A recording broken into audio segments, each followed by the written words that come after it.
dari mic-nya. Dari mic ini makanya kalau bisa bentar gak? Kalau gitu pasti suaranya gampang aja.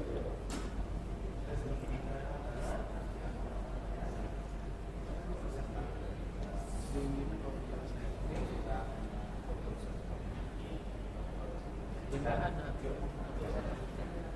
OBS fit banyak.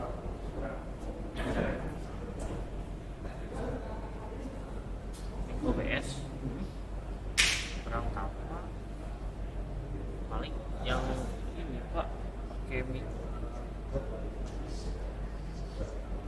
yang kemarin video Bapak kasih tutorial itu kan setelah ini itu gimana sih? Gak tahu kemarin belum sempet ini virtual audio ya udah tuh bikin tahu belum sempet ya.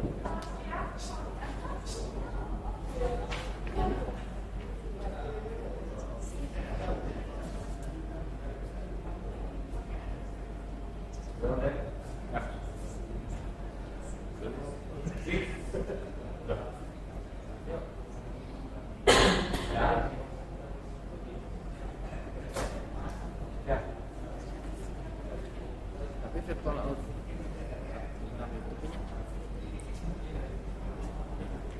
Coba Pak, gimana Pak? Ada suara nggak ya Pak?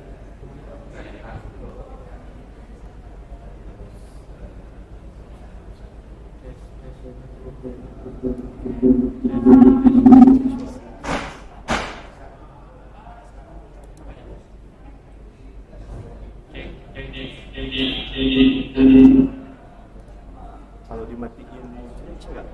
dimatiin apanya Pak? Dari ini buat apa? Buat keluarnya. Hah? Gimana Pak? Buat ada nanti bisa takutnya nggak denger suaranya apa. Lalu kalau itu ini suaranya double. Makanya kayak bingung nih. Itu suara ini oke, ini suara itu oke. Diamit kan. Kalau dia terdiamit ke sobat.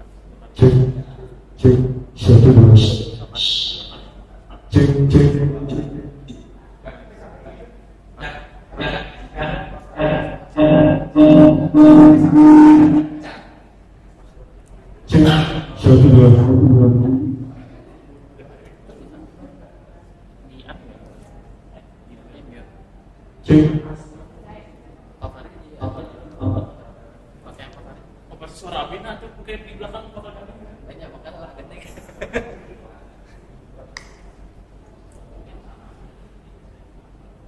Dulu suaranya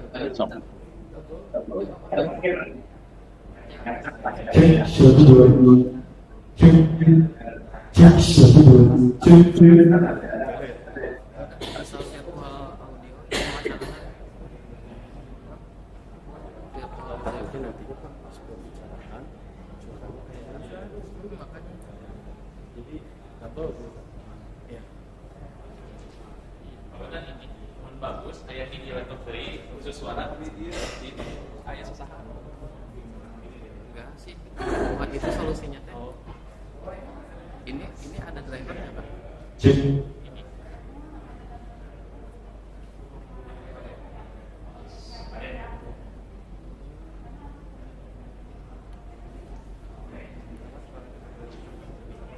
Ada Pak, ada.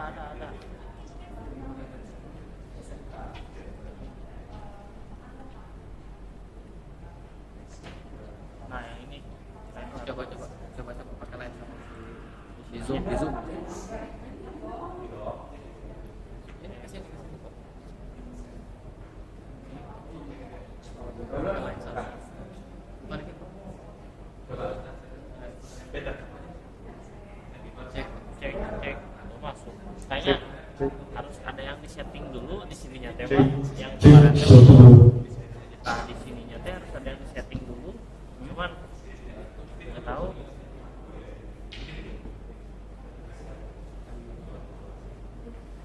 Paling itu kan.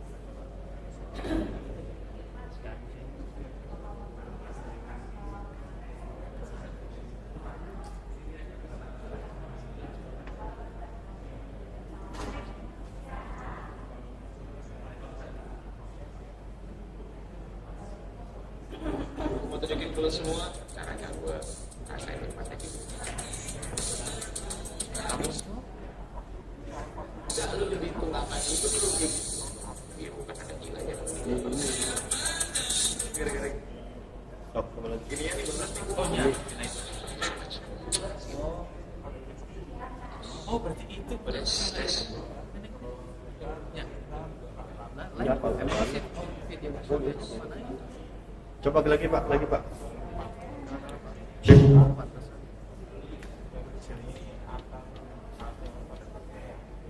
Kembali lagi di channel Valorant Gaming, dan kali ini kita akan Coba yang kalimat. mau menyetingkan atau Jangan di mute.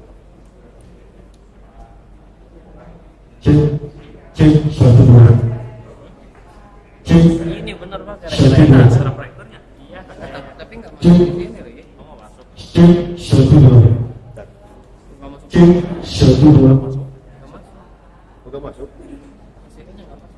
Kita tes dia tapi. Udah. Kan tadi pakai lain. Kita unmute pakai mute. Oh, pakai iya. speaker enggak. Oh pakai speakernya. Ininya coba. Nah itu apa?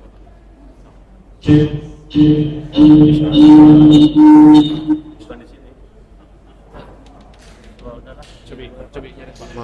menjalankan, yaitu musik bot atau VAC, virtual audio cable.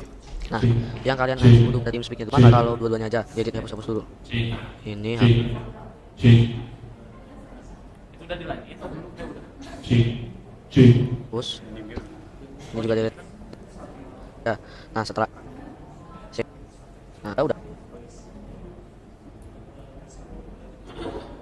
duplicate. Nah, kan sama kan namanya. Beda.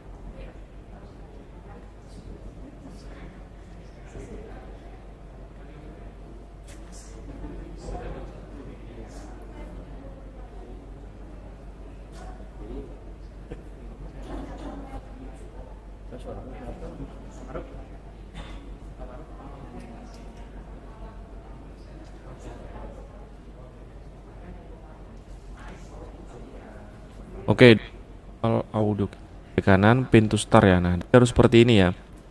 Nah, tujuan kita di sini adalah untuk menambahkan line lagi. Nah, ini kan baru ada satu line. Lihat, kita harus ada 2 line minimal. Nah, ini kita tambahkan di sini. Kabel 2. Nah, kemudian kita klik set di sini.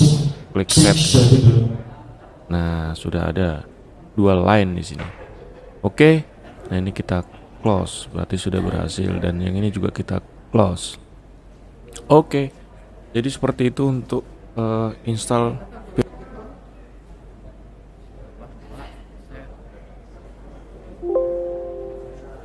Pakai langsung di transfer dulu kayak nyalain.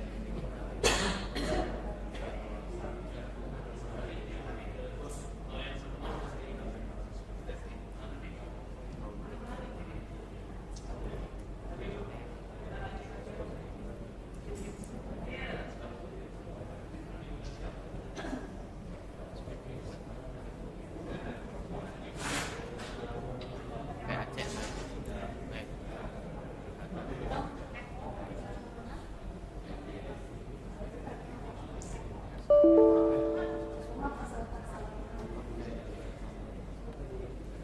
Device apa tadi?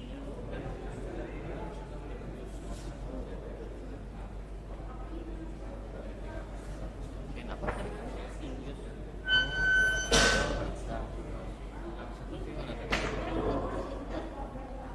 Ya.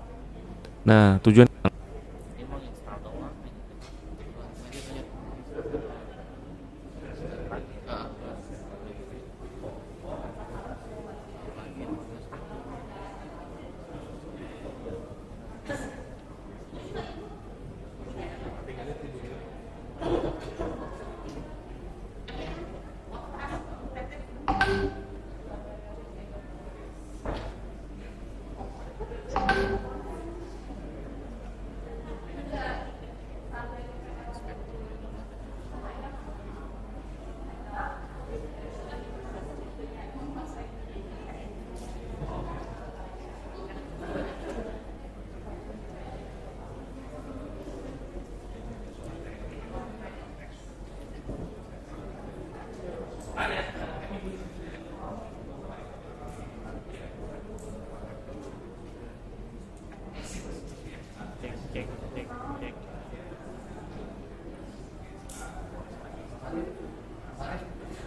Jadi ini di animate aja.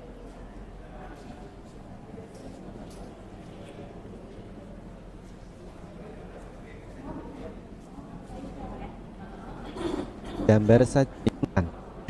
Saya ekspal klik hanya dan bau berat ya, sebetulnya speaker real time di kayak ya window ini. Nah, yang monitoring device view mana ya, lalu kita ubah menjadi kabel input VB audio virtual ke kabel input VB audio virtual kabel seperti ini.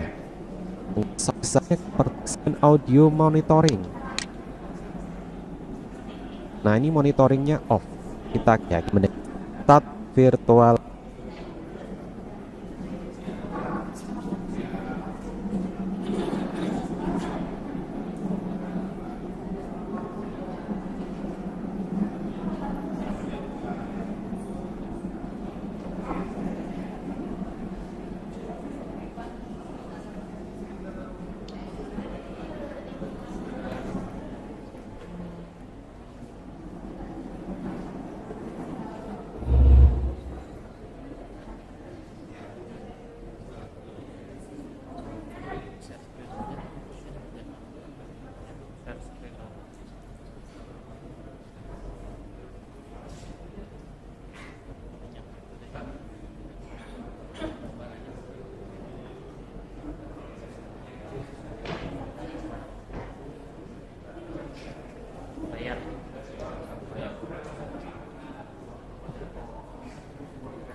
menyiptakan bumi jeung sadaya disembah di atas ya Allah pangeran abdi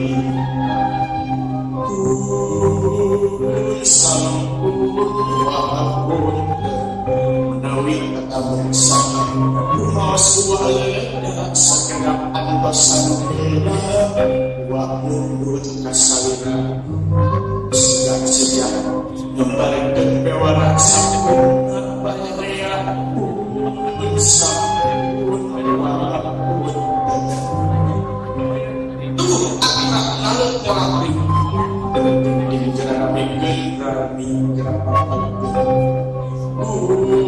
payung gerak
morning, everyone. Assalamualaikum warahmatullahi wabarakatuh. Selamat pagi, Wilujeng Enjing, Sawadikap. That's what the translate says. Thank you so much grateful to our God for today. We can come together to this venue. It's my pleasure to welcome you all to the International Conference, Education in Primary and Early Childhood, Marine, Computer Information and Logistics, I-CONEMCIL 2023. Let me introduce myself. My name is Fati, and I'm on duty to be the host for an event today. Before I open the ceremony, let me first to deliver our welcoming greet to our guest, the Honorable Rector of Universitas Pendidikan Indonesia, Profesor Dr. Salehuddin MPD MA, my Honorable Director of UPI Kampus Serang, Dr. Destari Salim MPD PhD, and today's conference speaker, Professor Dr. Peter G. Wonderworth from Jacob University, Professor Dr. Engineer Ahmed Fauzi, MSc from IPB University, Professor Dr. Ismail bin Ali from University Malaysia, Sabah. It's an honor to have you all here with us today. Also, to whom I respect to all of our invited guests from Kantor Dinas Pendidikan Kota Serang, from Universitas Riau, Mahasiswa University Thailand, to all our partners, colleagues, and participants who has spent on the site or on the network in the Zoom meeting. Thank you for taking to come here and thank you for your coming. Without any further ado, let's open our ceremony by singing Indonesian National Anthem, Indonesia Raya, followed by hymnal to be sung. Ladies and gentlemen, please.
Ladies and gentlemen, please have your seat again.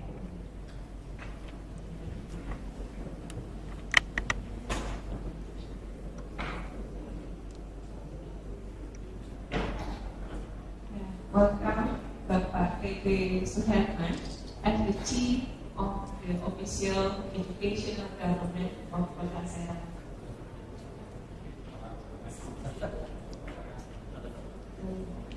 Thank you for coming back. Let's continue. Before we start the conference, please to the Chief of the Committee to deliver his short report of the event to Mr. Martin. The floor is yours.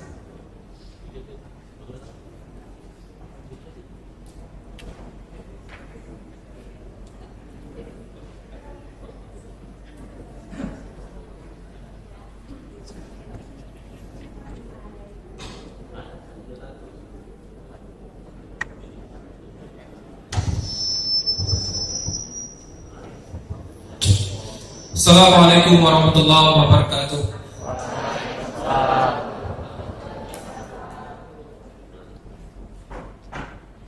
Good morning, everyone. Honorable Rector of Universitas Pendidikan Indonesia, welcome to Serang, Pak. Honorable Bapak Kepala Dinas Pendidikan Kota Serang, Bapak TB Serang, selamat bergabung dalam acara pada pagi hari ini. Honorable Director of Universitas Pendidikan Indonesia Serang Kampus, Honorable Bapak Vice Director of Universitas Pendidikan Indonesia Serang Kampus, Honorable our keynote speakers, Prof. Dr. Peter Waterworth from Deakin, Australia. Welcome to Indonesia, Prof. Prof. Ahmad Fauzi from PP University. Selamat datang di Serang, Prof. Profesor Ismail Ali from University Malaysia Sabah. Welcome to Indonesia, Prof. Ismail. Also, our mitra from companies and also schools in Serang, also in Indonesia. Our college from Universitas Riau, our college from Mahasaragam University, Thailand, our college from Royal Rajabat University. Welcome to Indonesia. Also, my honorable to all presenters and participants in this event today. The first I-CONEMCIL 2023.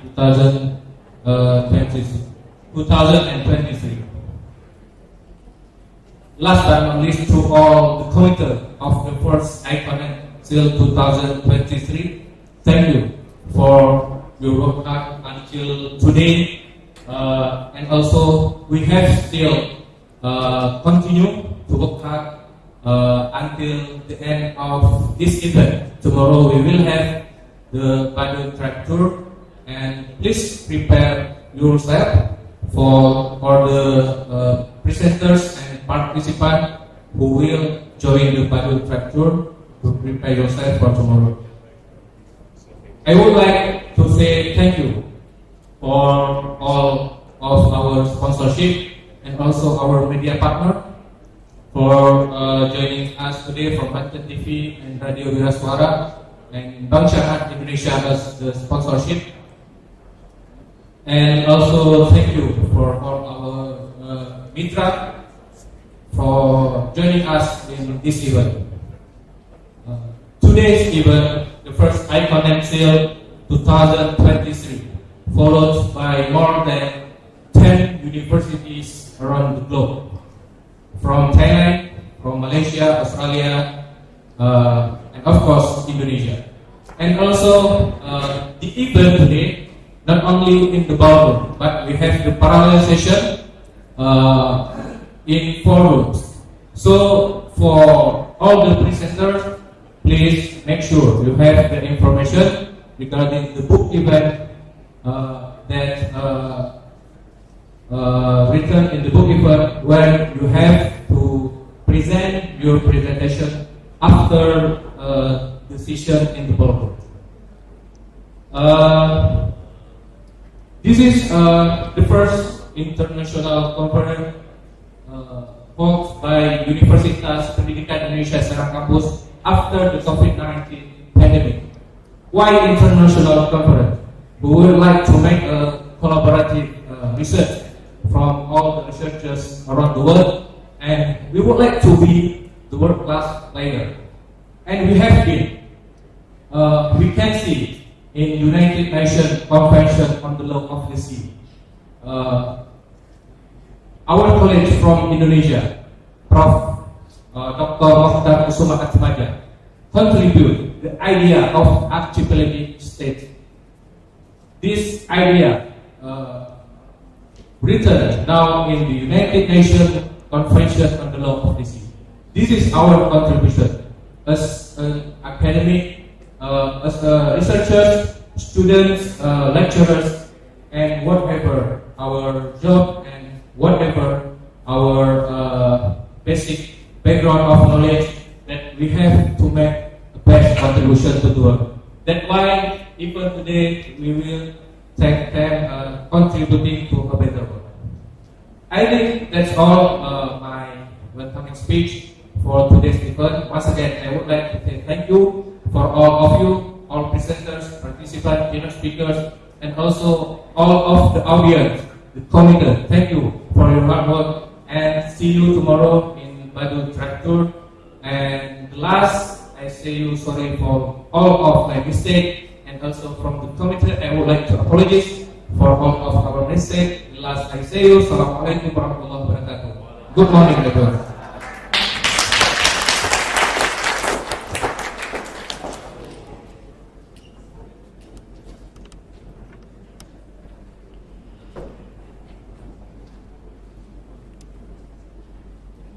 Thank you, Pak Makmur. And the next speech will be delivered by Mr. Heli Salim, and he PhD as the director of UPI Kampus Serang. To Mr. Heli, give it to us.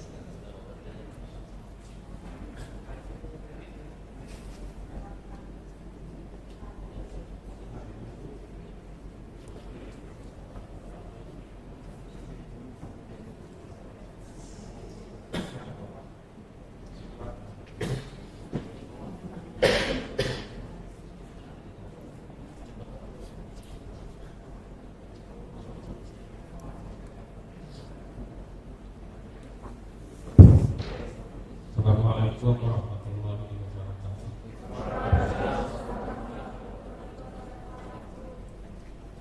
Alhamdulillah, nahmaduhu wa nusalli ala nabiyyina wa ala alihi wa sahbihi ajma'in.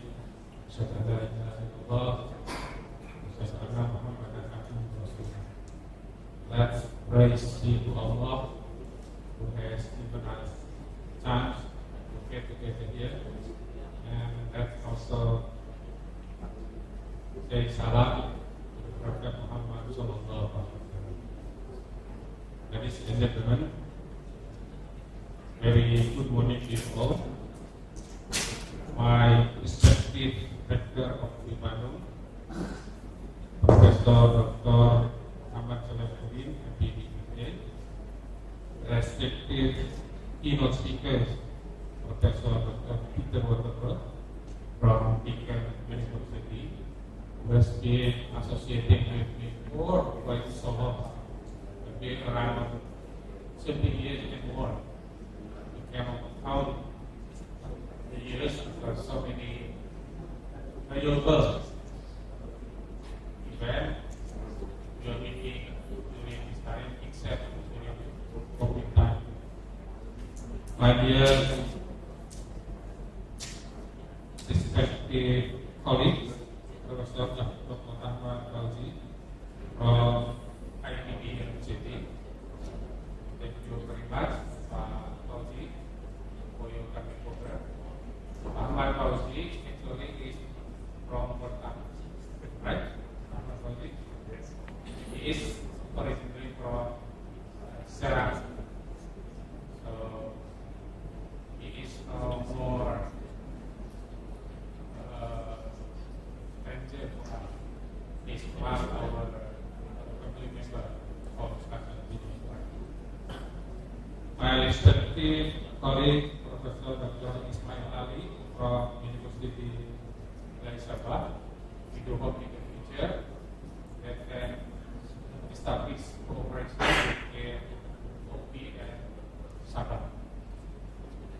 My respected brother, Dr. Jirabot Jano, this is her visit for about 5 to 6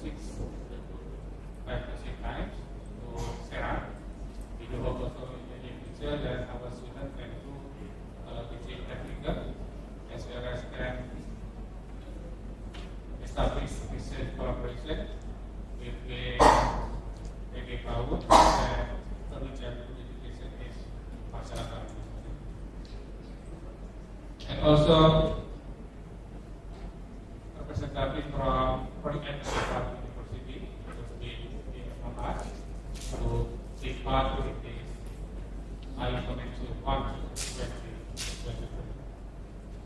And also my dearest partner as well as previously he was student of Serang, Dr. TBM Serang. Thank you very much, Pak TB, for your attending our seminar here.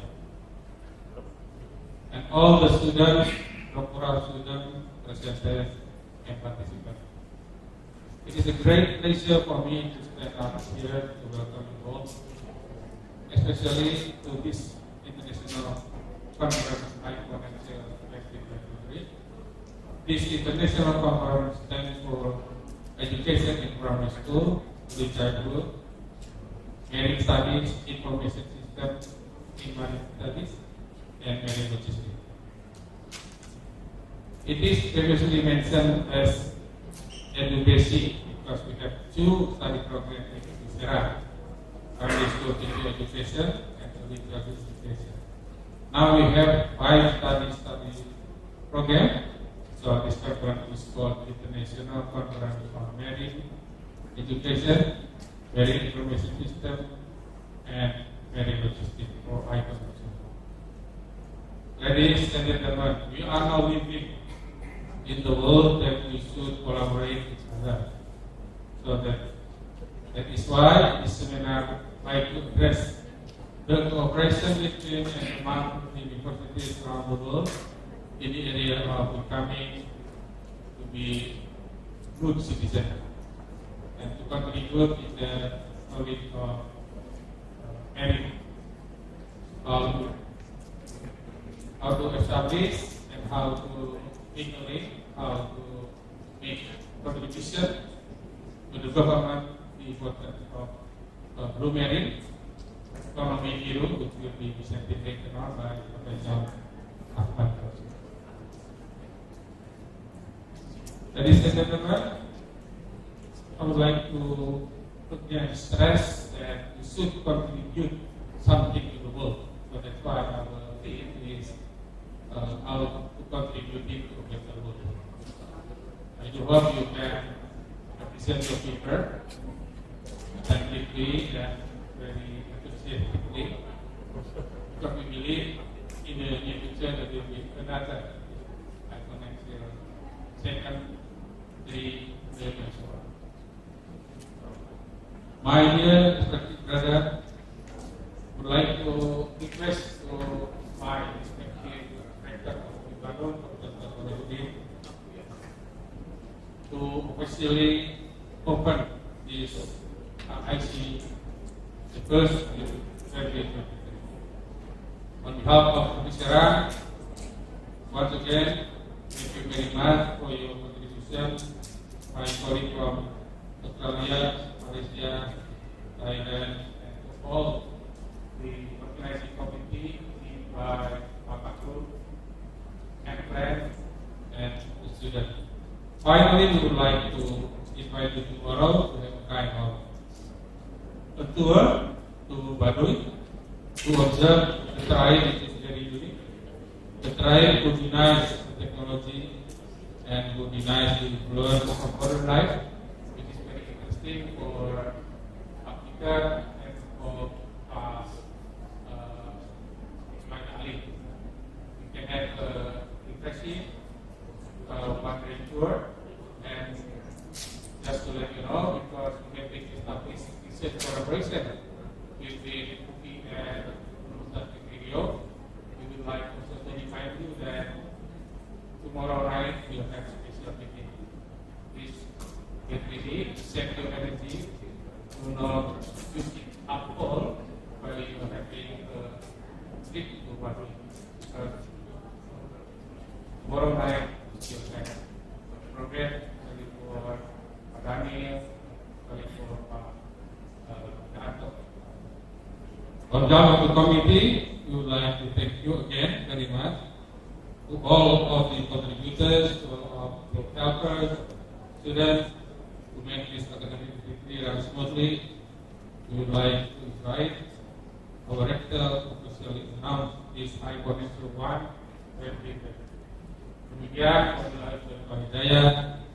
Assalamualaikum warahmatullahi wabarakatuh.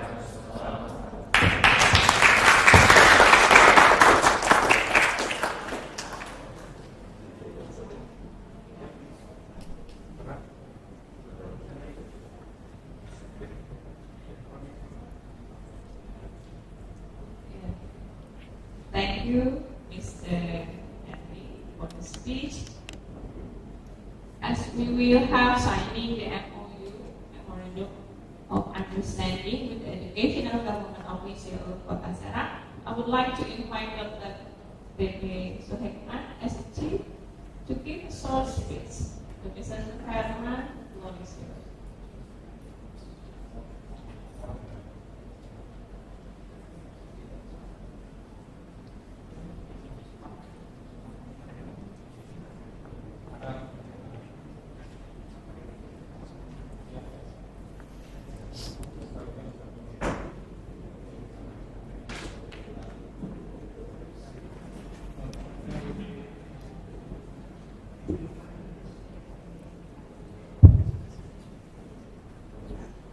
Bismillahirrahmanirrahim.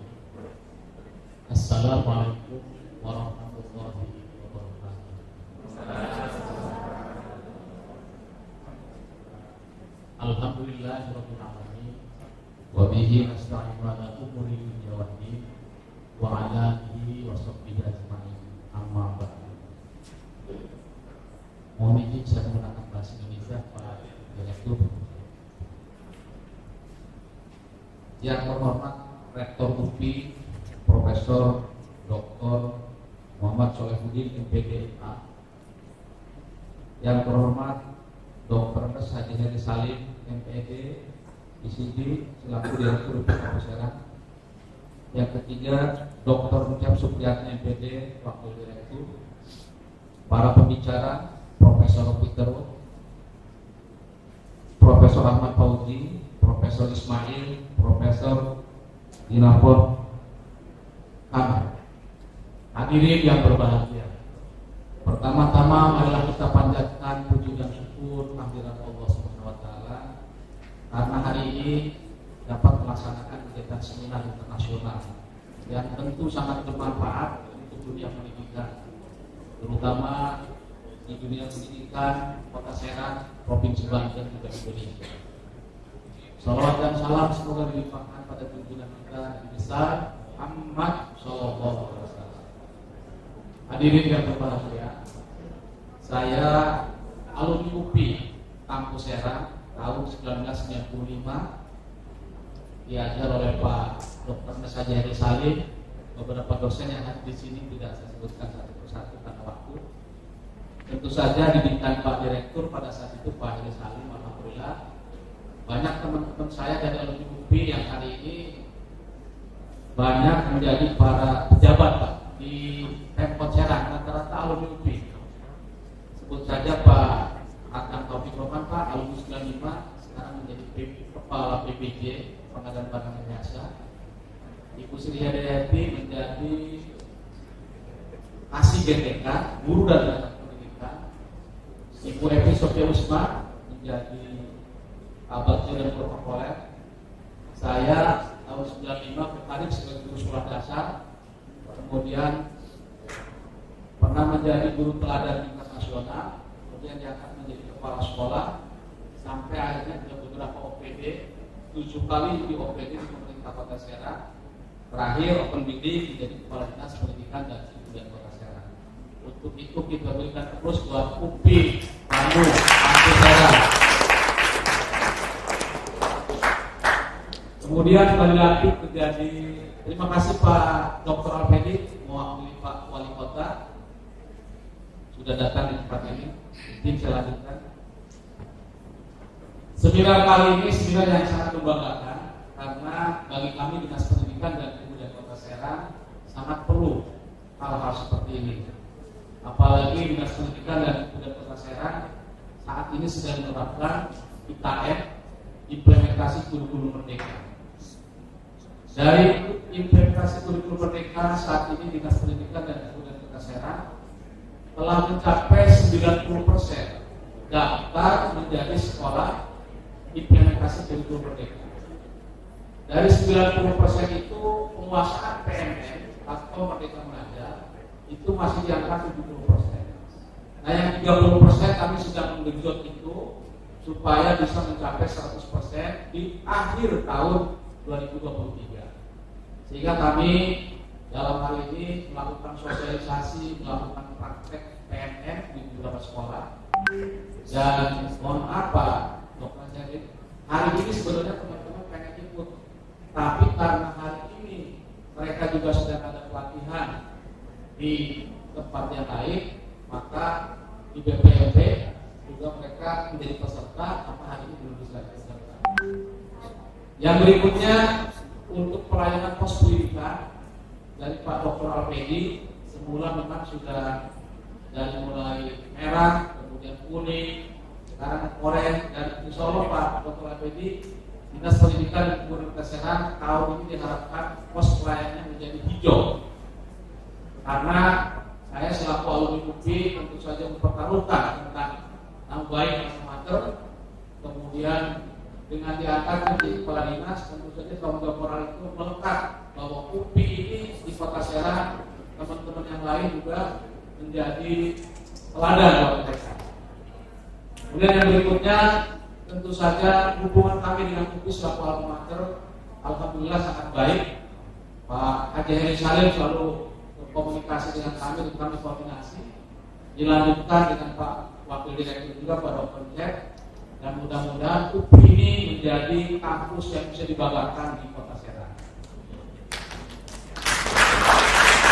Kemudian Pak UPI, alhamdulillah, BMUPI, Pak saya koordinasi dengan kami dengan Dinas Pendidikan, dan mereka alhamdulillah di Kota Serang ini sepak terjangnya luar biasa di oleh kami, dan salam hormat dari Pak Wali Kota Serang untuk UPI Kampus Serang yang hari ini beliau juga mewakilkan kepada Pak Staf kami Pak Dr. Alfredi untuk hadir di tempat ini.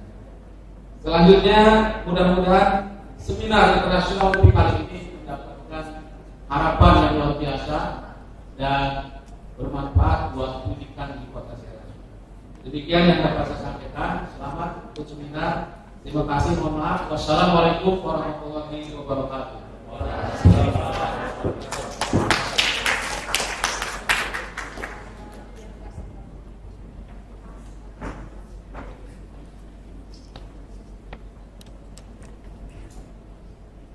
Thank you, Bapak TB Suherman.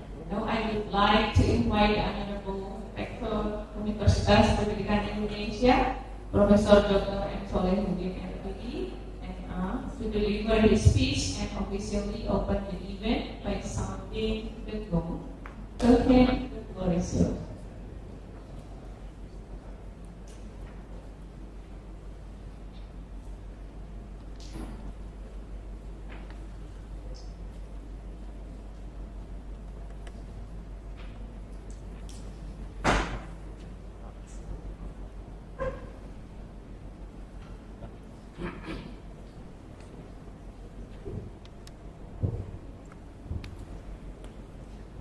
Bismillahirrahmanirrahim. Assalamualaikum warahmatullahi wabarakatuh. Good morning everybody, especially the honorable speakers, Mr. Peter from Australia, Mr. Ahmad Fauzi from UPI University Indonesia, Mr. Ismail Ali from Sabah Malaysia, and other speakers from Thailand, from Indonesia, and from others. I'm so sorry I couldn't call all of you one by one. And Bapak Kepala Dinas yang mewakili Bapak Kota, and my colleagues from Serang and from other universities in all parts. First of all, I would like to say thank you very much for everybody who has contributed to this seminar. The speakers, the committee, and of course all participants. I think without your support and participation, this seminar may be premature. So once again, I would like to say thank you very much. Ladies and gentlemen, to be known that UP has 5 local campuses. I mean Eastern campuses from Bandung. Besides Central campus in Bandung, UP has campus in Cibiru, still in Bandung District, in Sumedang, Purwakarta, Tasikmalaya, and Serang. I think UP Serang is the farthest campus from Bandung and located in different provinces. I mean in Banten province. But in the past, Banten is part of West Java. As we know that this campus has stages. For example, Serang campus focus on developing merit study, but all campuses have early childhood and primary education and primary education. Why? I think it is because historical heritage. Yeah? Because previously the regional campuses were teacher education school. The name is SPG, Sekolah Pendidikan Guru, which was integrated into UPI. So why every local campus has early education and primary education program. Ladies and gentlemen, I think in line with the study programs developed here, in this seminar we will discuss current issues and findings in early child education, primary education, and merit education. And praise to God, among us have been present the speakers from various countries, from Australia, from Malaysia, from Thailand, and from Indonesia. And I hope stimulated and facilitated by them, I do expect that we can share our knowledge and experience one another, so we can update and enrich our knowledge in this field. And please spend your time here and involving yourself intensely in this area. Finally, I hope that this seminar is, of course, just permitted at least to Allah subhanahu wa ta'ala. So this conference seminar becomes blessing for all of us. And because it is asked by Kampus to open officially this activity, this conference, let me by saying Bismillahirrahmanirrahim, I officially open the International Conference in Primary, Early Childhood, Marine, Computer Information, and Logistic Education. Thank you very much and have a nice conference. Wabillahi taufiq wal hidayah. Assalamualaikum warahmatullahi wabarakatuh.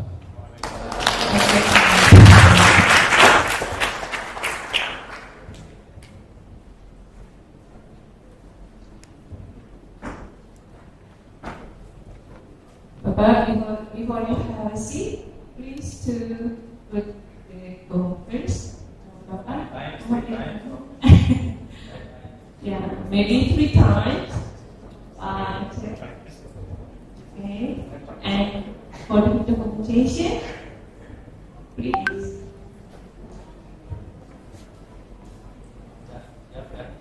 Ya, Pak.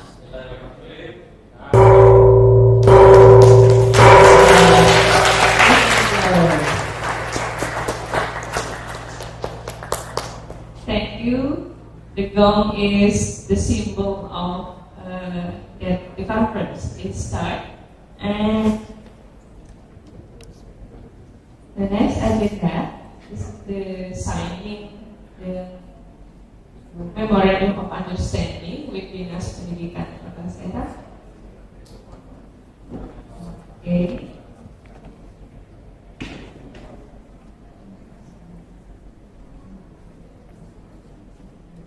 Pak Farid is to prepare the document.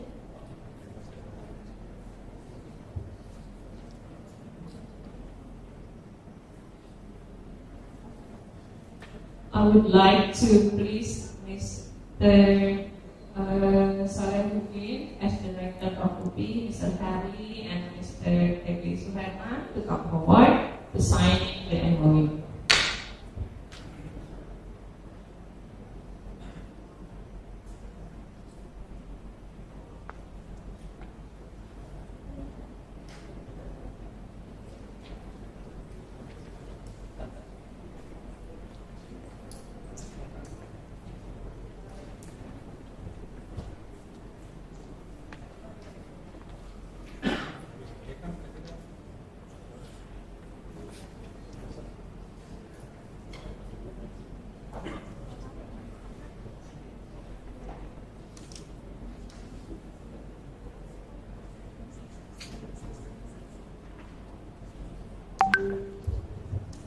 Yeah, thank you.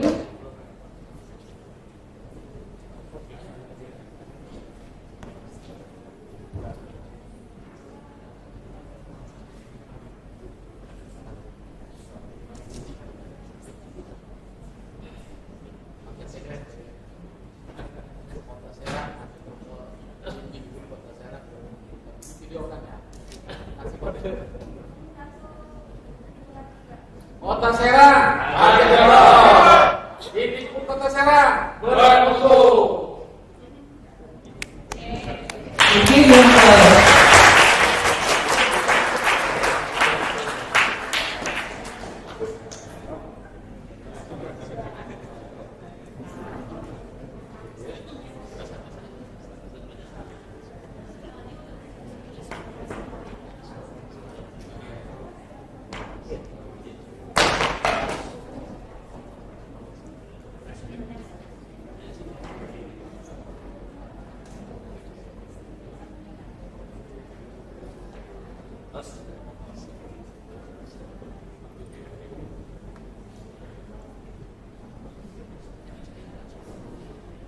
teman-teman panitia, silakan meja-meja diambil kembali.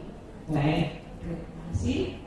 And then move on to the moment. I would like to invite all our speakers and the special guests to take picture for the conversation before we come to the main agenda.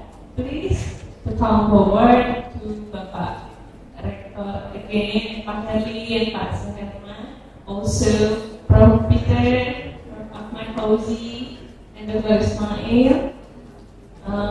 Please come to the stage to have a picture first. Prof. Citra, Professor, please Pak. Ya, Bapak Ibu dosen silakan untuk foto bersama dulu sebelum kita mulai. Karena biasanya kalau sudah selesai itu bubar gitu ya untuk documentation. Baik. Pak Aprianto, monggo Pak Daniel, mohon untuk kesediaannya berfoto bersama. Ya. Di sini dulu nanti foto. Bapak Ibu yang dari Mitra.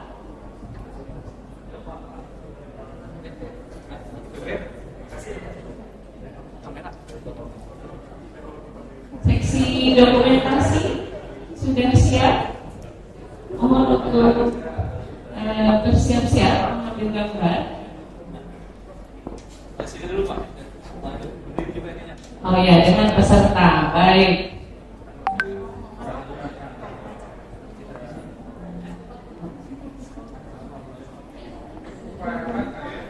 Pak Suherman, Bapak yang mewakili Pak Wali Kota, mangga Pak. Foto bersama untuk dokumentasi kami. Baik. Ya, peserta semua yang di belakang silakan berdiri. Kayak dokumentasi ya. Itu 1, 2, 3. Okay, give your best smile. 1, 2, 3.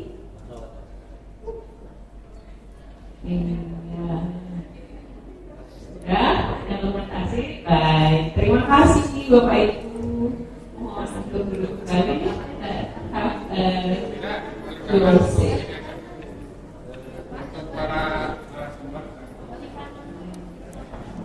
Oh, betul lagi. Oh, baik. Special request untuk narasumber for the old speakers. Please come to the stage with Pak Rektor. So you will have the stage background.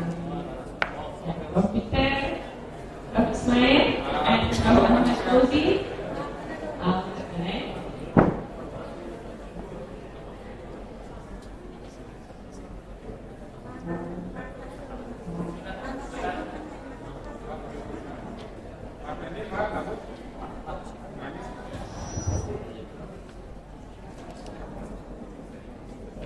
One, two, three.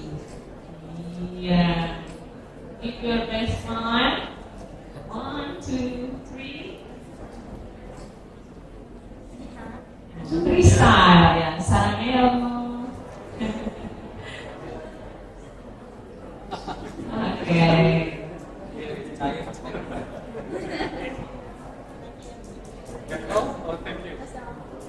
Thank you.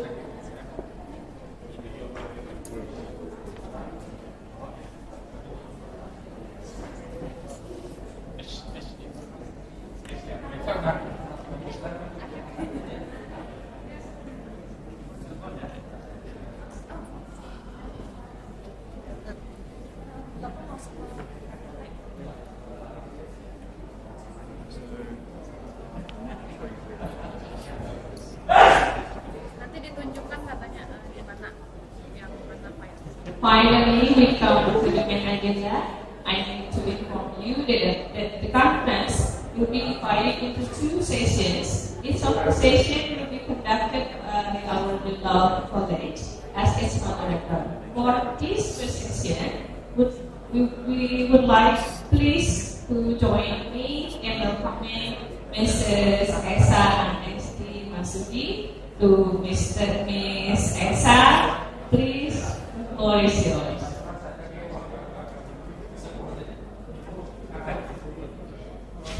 Miss Esa, thank you.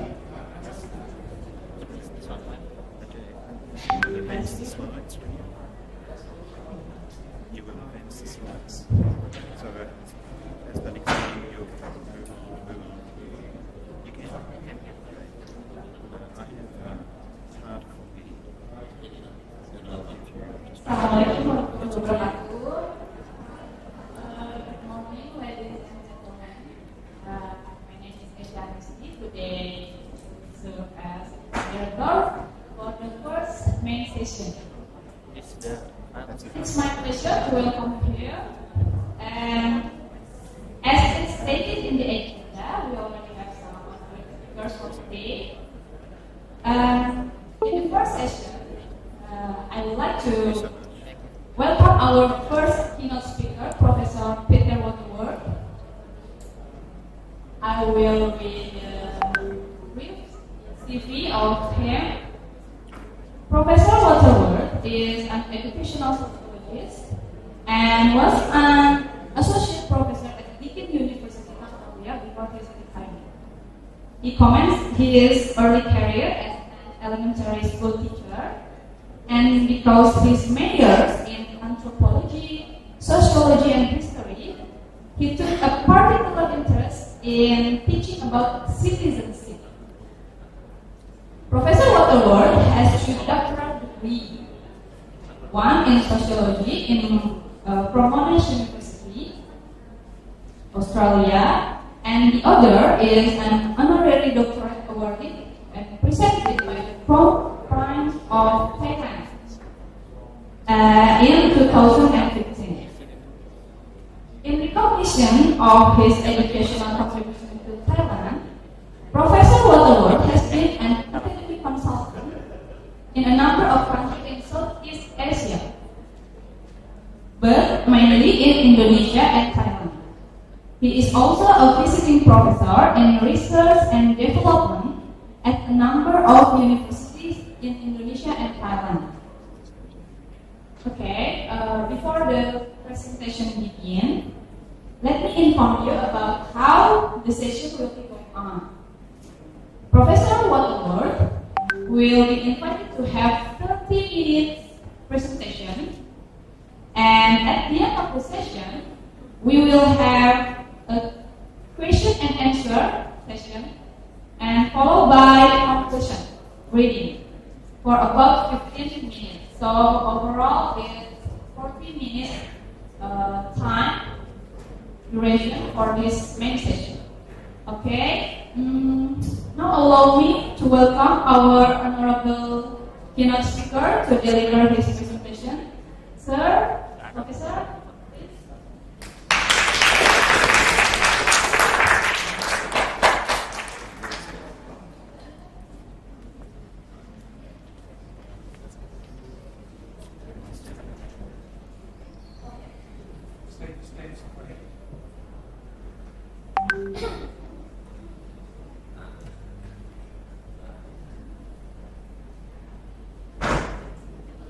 Okay, please, Professor Waterworth.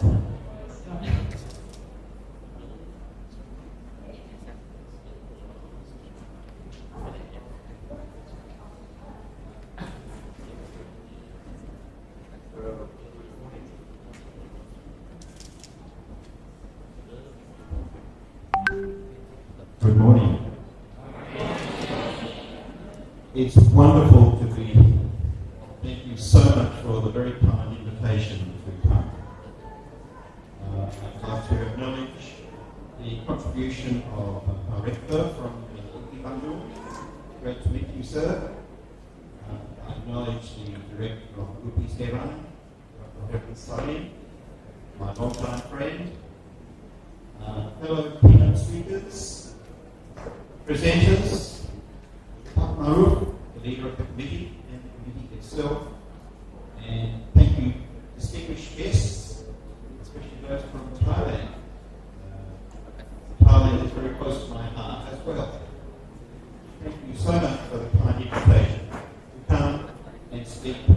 at this first CONEMCIL conference. It's great to be here. I'm going to be talking to you about becoming world citizens. This is a topic that I'm very keen about, because I do believe that this world is getting smaller and smaller as we become closer together. Next slide, please. So, has the concept of global citizenship changed in recent times? Well, I believe it has. Let's start by looking at what is citizenship and what is global citizenship. Next slide. Let's start with citizenship as it was originally devised in ancient Greece.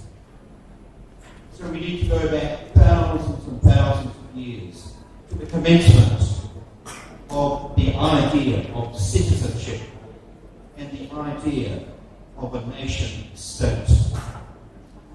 So a citizen is an equal member of a state or a nation.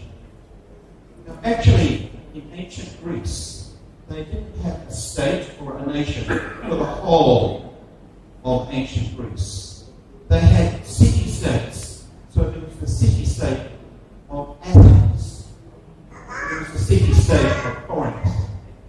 The city-state of Sparta, and so on. And each one had its own people. And the people themselves became citizens, members of each of those city-states. They are all equal. All citizens are equal. They have one vote each. Now actually, in ancient Greece, only men were citizens. Only men who were mature, adults, only those who were born in the city-state. Not women, not slaves, not foreigners, but only men. And of course, this idea has changed as we've gone on through the centuries. And now, every person is a citizen of the country. Well, not prisoners. If you're in jail, you do not get a vote. So a citizen is an equal member. Now in Australia, we have the Commonwealth of Australia. So I'm a citizen of Australia. That means I'm entitled to have a passport. I was born in Australia. In fact, most of the time, we become citizens by being born as citizens. Our parents are citizens. We become citizens of that country. So we have legal rights. We also have obligations. So we have rights to freely participate in the society. We can move around in the society. We can work in the society. We can make friends. We can bring our families up. The citizen has obligations and responsibilities to live peacefully. So we're allowed to work. We're allowed to set up a business. We're allowed to have a farm and grow produce. We're allowed to sell in the marketplace. We have the protection of the state to do all of these things. We are free as citizens. We are free people. But we also have obligations and responsibilities to contribute to the nation through our work, through our community service, and through our finance, our taxes in fact. So we contribute to the nation, to the state, through the various things that we do. We support the continuation and the work of the state that we're doing. The next one, we'll go back to the next one. Go back. No, back. That's it, yes. the state is formed by the combined efforts of the citizen. And the citizens themselves are called the polis, not the polis, the polis or the polity. So the people together,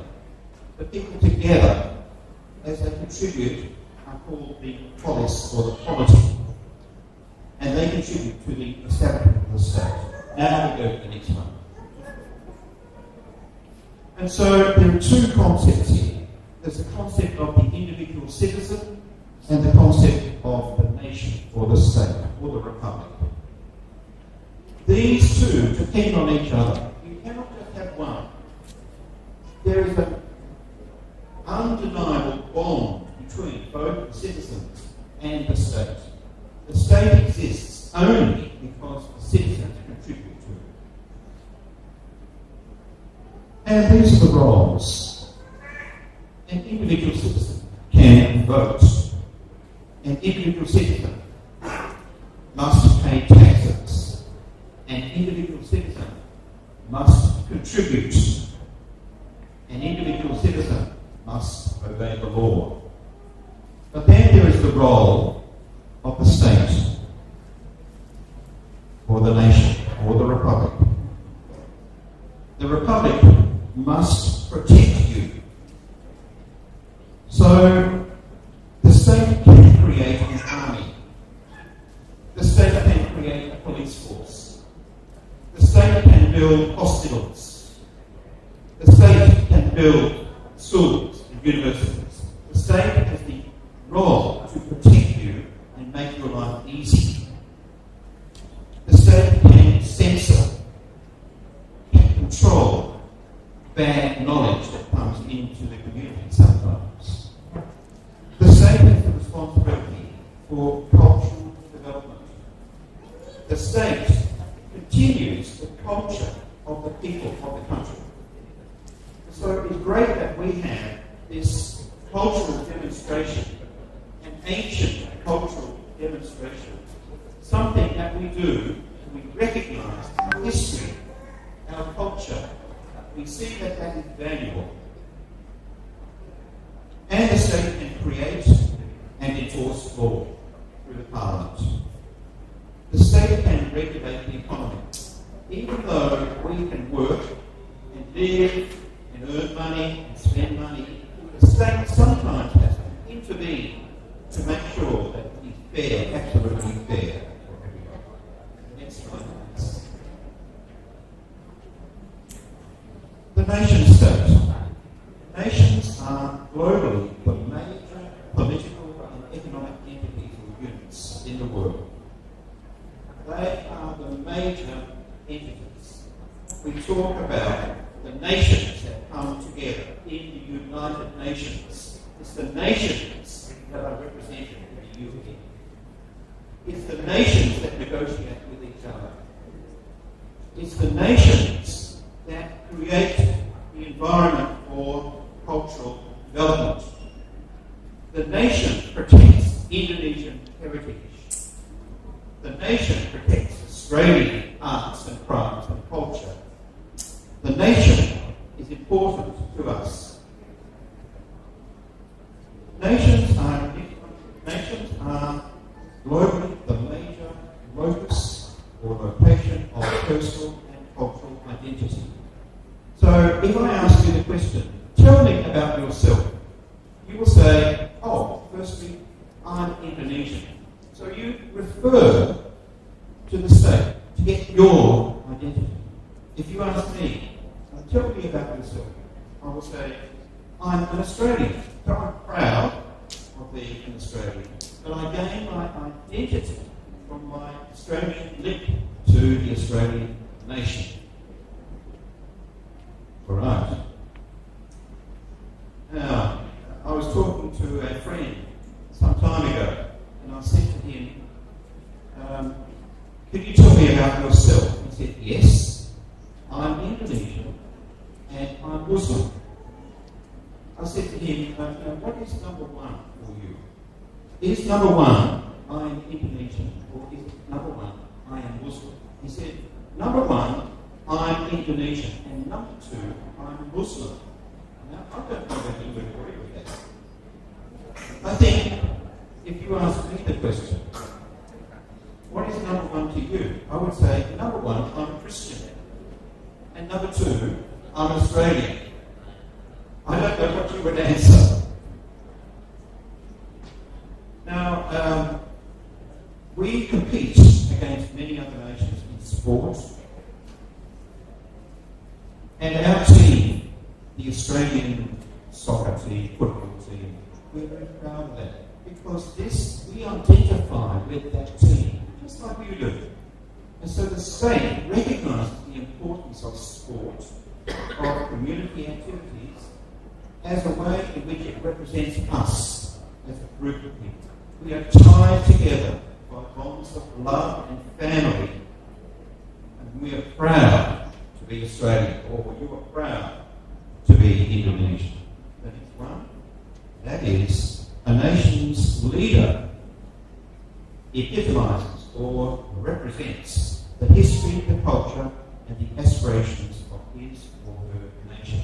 Oh, so now I have to ask myself, does Prime Minister Anthony Albanese of Australia, does he represent Australia really well?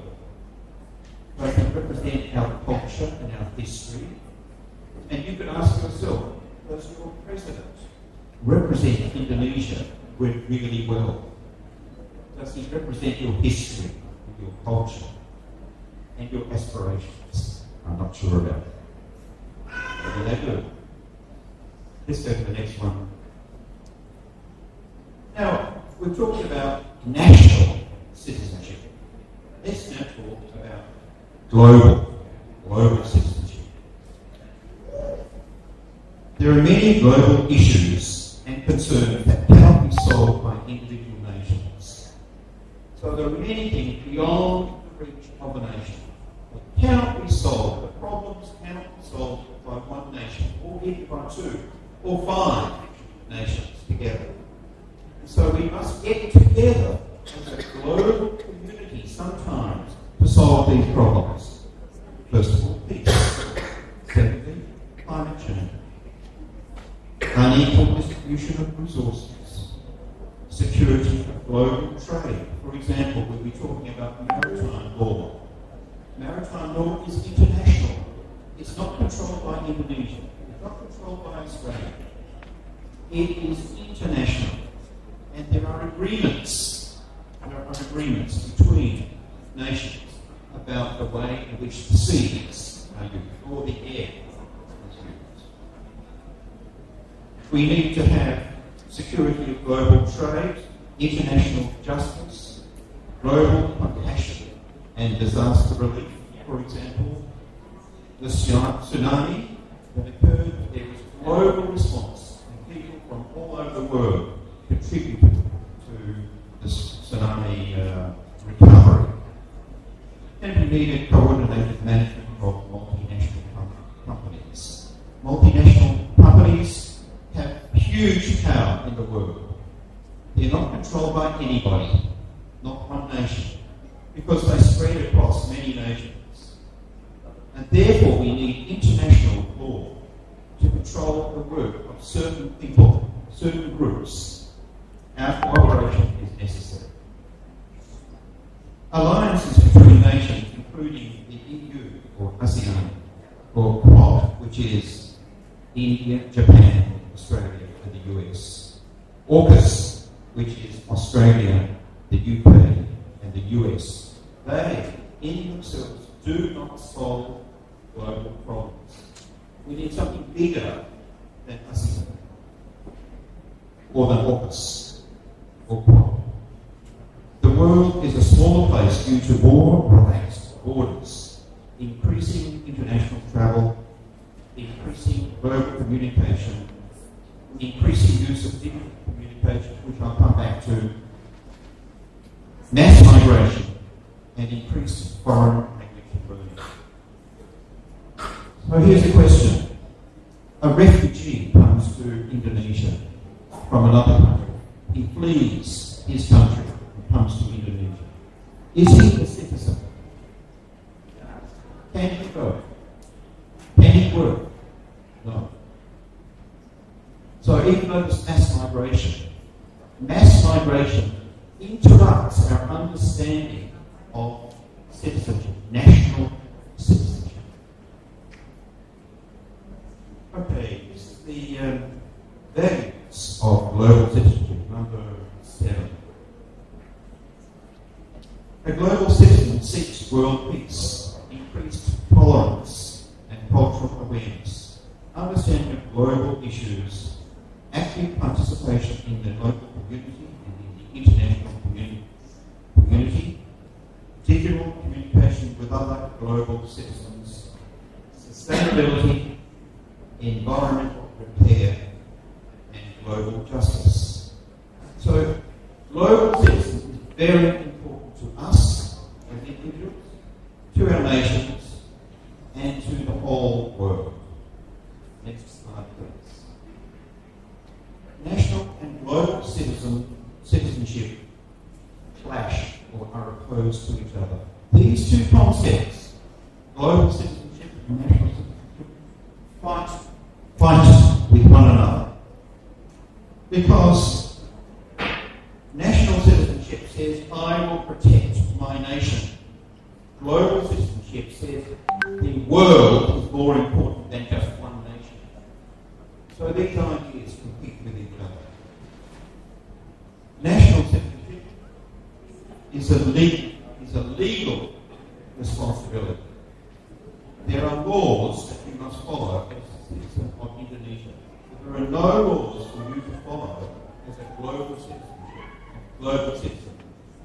You are a global citizen in attitude, in concept, in the idea. You believe in world peace and harmony. There's nothing formal. You don't sign any document. You don't apply for global citizenship. It's an idea. Whereas national citizenship is a legal responsibility. Next one, please. The challenge of COVID. COVID upset the idea of global citizenship because when COVID came along, we all retreated into our own nation.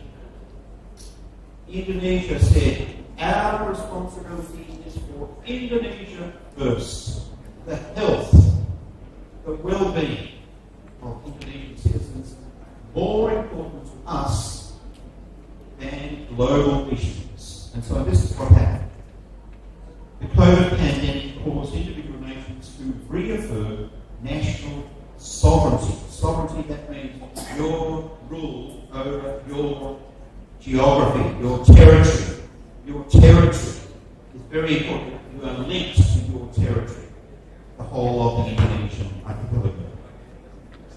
And nationalism, Indonesia first, Australia first. We reaffirmed national borders. We stopped people coming across our borders. We imposed bans on international travel. We competed with other nations for the mass supply of inoculation, and the wealthy nations came off best. We ignored WHO, World Health Organization. Even though they tried to apply global standards, we ignored them. We had mass lockdowns, and we retreated to the local neighbourhood, to the home. We compelled businesses and schools to work online. We prevented the meeting together of people in groups. And so COVID has weakened the idea of global citizenship. It also showed how inadequate our health systems are. So in Australia, we had many breakdowns in the health system during COVID. We could not cope. And so we put all of our resources, all of our research into COVID research. We cut off research to other activities within the university. So funding was all geared towards COVID research. The Australian universities really suffered through that. Next one, please. We conducted a survey about digital technology. How do training teachers use digital resources to meet the needs of online learners. And in the research team, we had Dr. Hurley Salim, Dr. Afriana, Dr. Daniel Saad, Muhammad Hamid, and myself. We conducted this survey by Zoom. We couldn't come together. It so happened that we planned this survey, this research, before COVID came along. And we decided we would continue on with it, even though there was a COVID lockdown. So we took a sample of 220 training teachers in their final year of training from UPI Serang, about 110 people from there, and from Universitas Riau in Pekanbaru, about 110 people from there. So some of you may have participated as respondents in this survey. We are very thankful for the ability of the universities to contribute and help us in this research. And I acknowledge each of these participants here today. We collected data through questionnaires sent to participants' handphones or tablets. And we also used university data. The data were collected during the final school practicum during the lockdown of schools. So this is right at the time when the lockdown had occurred and teaching practicum could not go ahead as normal. The students were allocated to schools, but they could not always go to the schools. They may have been restricted and not been able to go to their practical schools. Here's some results. Next slide, please. Next slide. Impact of COVID on my use of information and communications technology devices. So here we're talking about tablets, smartphones, computers, etc. Connected devices. So we want to know, did COVID have an impact on your use of devices?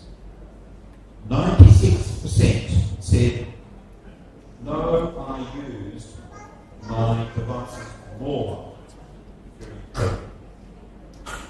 3% said there's no change. When COVID came along, my use of devices is exactly the same. And only 1% said that they had less use of their devices. I don't know what they were doing. So you can see that COVID had no impact, almost no impact, on our use of devices. Go to the next slide, please.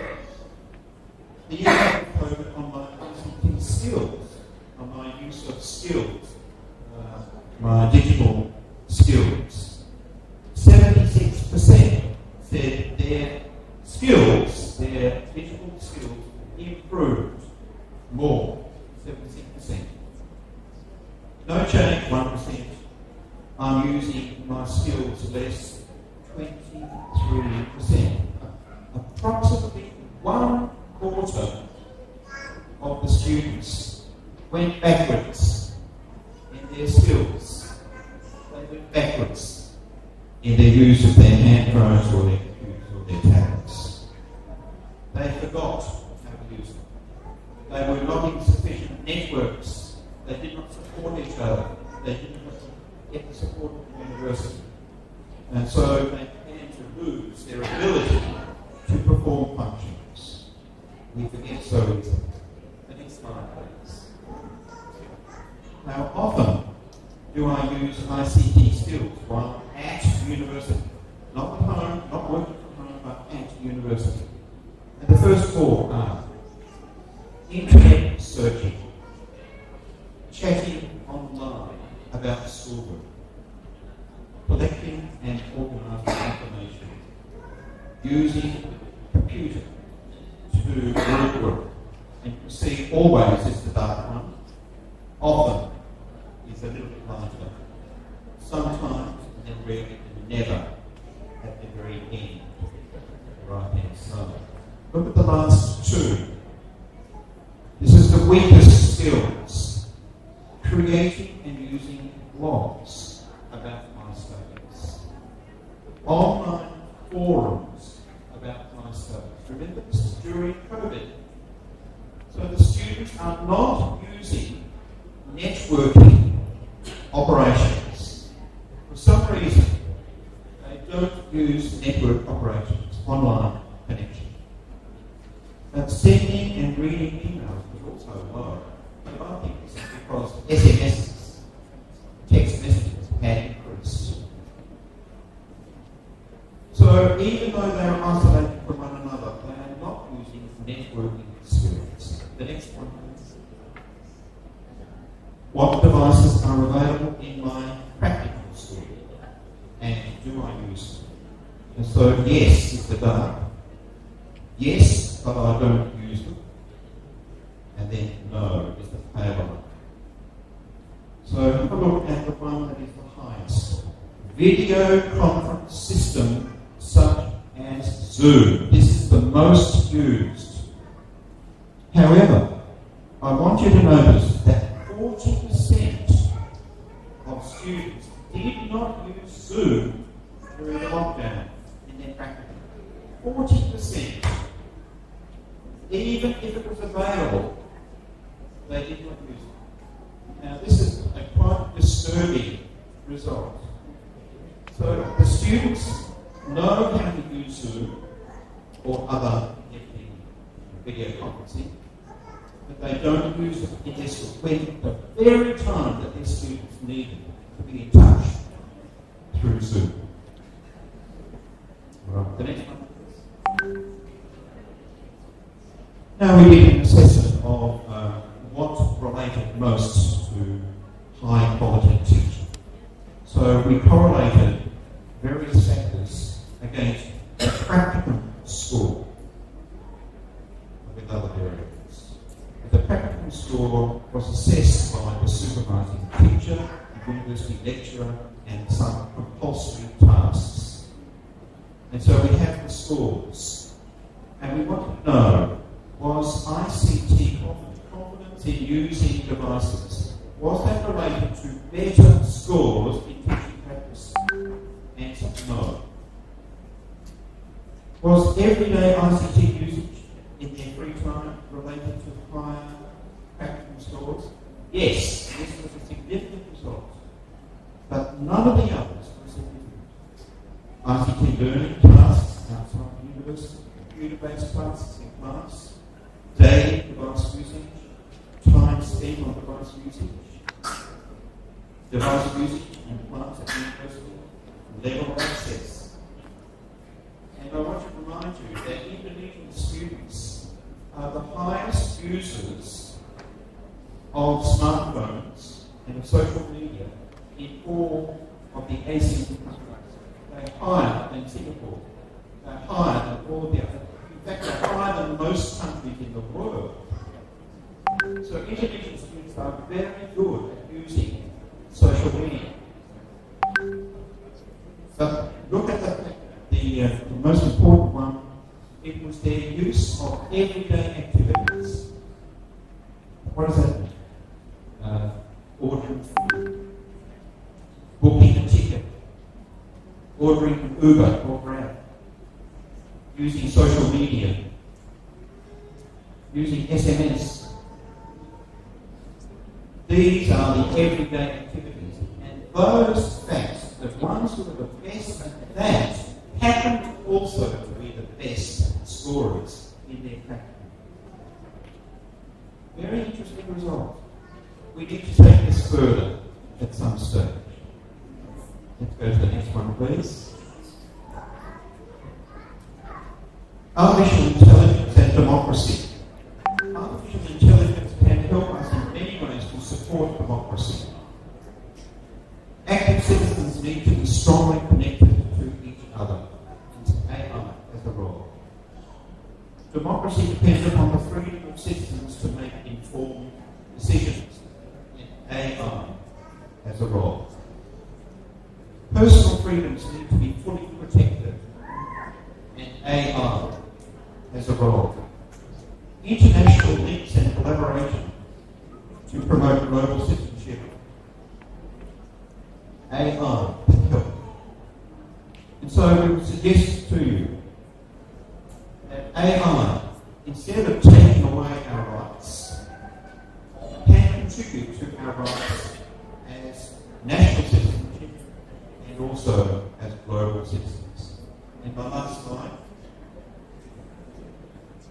education and global citizenship. And these are points that I want to direct to the young teachers here in this room. Young teachers can bring new impetus or motivation to global education, but you need to be aware of global issues. You need to be aware of the impact of digital technologies on learners. You need to be aware of the possibilities of developing global awareness in learners, because it's your responsibility. You need to invest in your own foreign language learning. You need to invest in your own foreign travel, because foreign travel will help you tremendously in the future. And you need to create online communities internationally through blogs and blogs. Very important that you help your students to become better global citizens. It's been a great pleasure to speak to you today, and I want to thank you very much for your attention, and maybe we'll have some questions for you.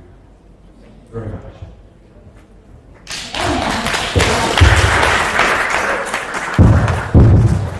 Thank you very much, Professor,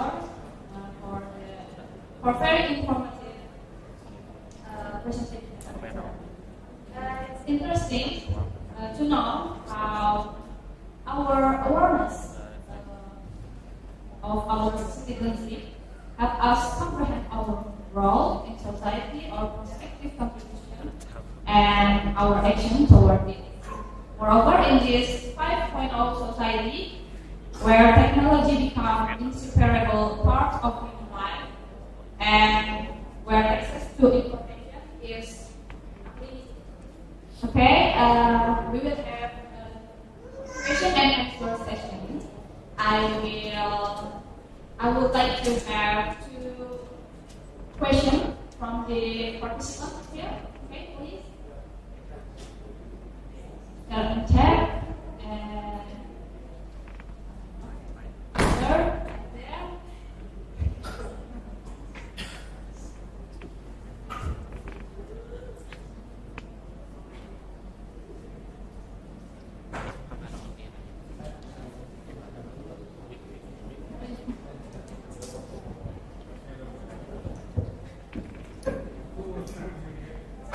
If you could please, yes, Laura. If you'd like to tell me your name first, please, and where you're from. You mean?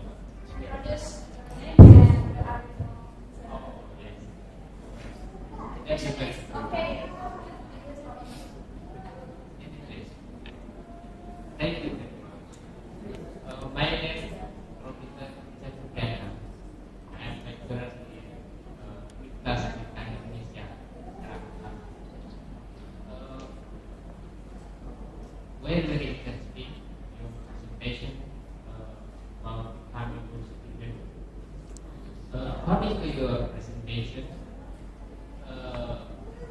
now my subject I lecture in social studies. According to your presentation, I come from very understand school is imagine community. That nationalism is imagine, not fact. The fact in society is locality. What's your opinion on this? And then the nationalism such as Parno in Indonesia, imagine the real fact is locality. The nationalism is to just solve how take the imperialism and colonialism in the time. And now, to become world citizen, according to policy of mine, the wilderness word. I think Professor is very, very familiar of this story.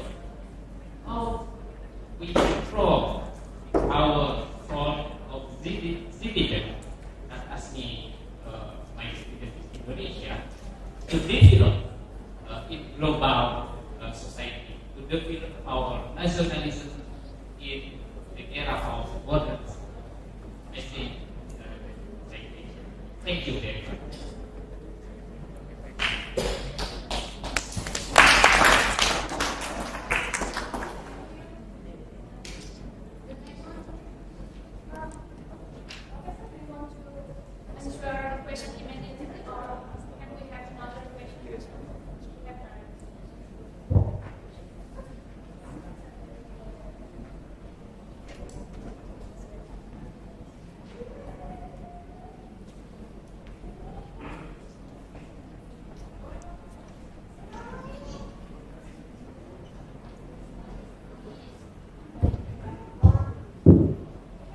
Thank you for your very interesting presentation, Professor Peter Monover. Let me introduce myself. I'm Hadi Ramadan from Regional Office of Federal of Marine Management, Ministry of Marine Affairs and Fisheries, Republic of Indonesia.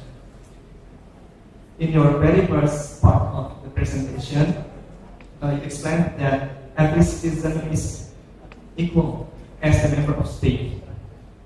And this value has been implemented in our country by implementing democracy in presidential and parliamentary elections. And next year we will conduct our presidential elections. But some people question the concept of equality in the democracy. They consider that citizens with high education, such as professors at universities, not to be of the same quality as citizens imprisoned for the criminal acts. However, democracy considers the voices of the two groups equal and comparable in the electoral system. What do you think about that point of view? Thank you.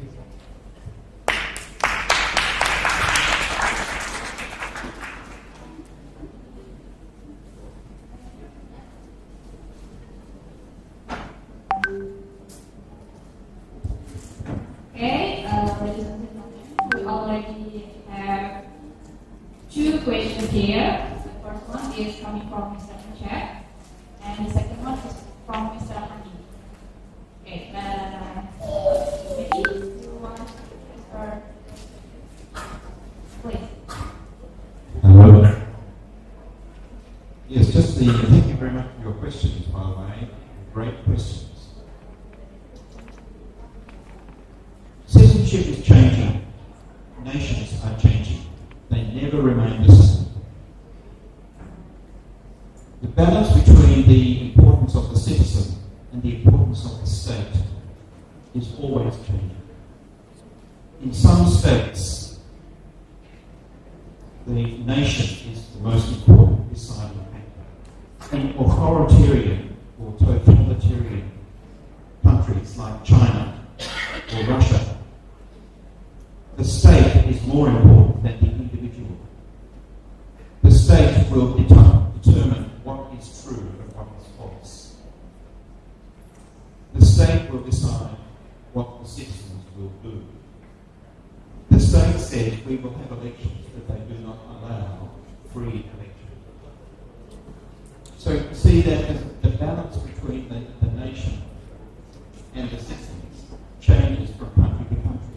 In a country like America, the rights of the citizen are more important than the rights of the state.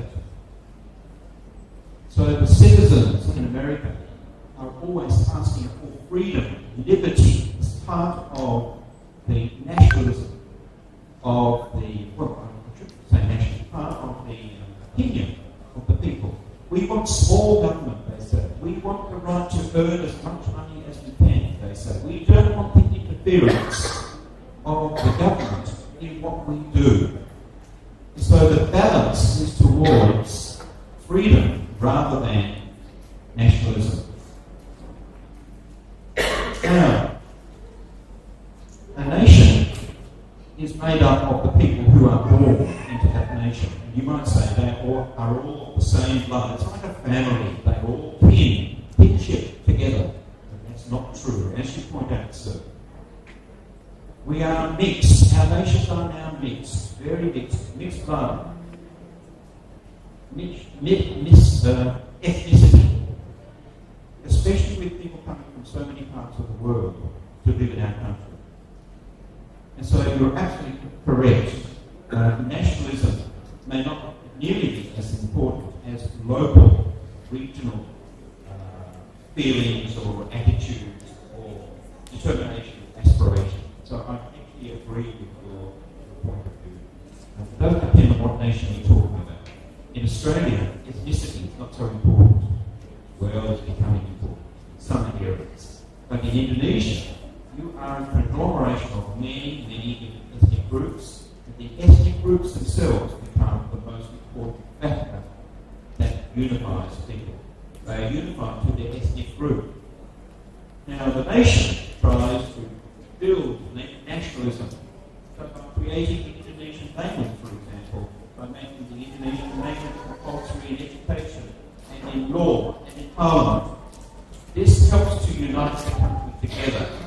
Unity in diversity. And so, every country is variable. And it depends upon the racial mix that we have in that country. Let me move on to the next question from Honey about equality. Do we have true equality? Yes. Do we have true equality? No, we don't. We seek to have it. We seek to protect in law. And there are many places that come before the law courts to protect the equality of people.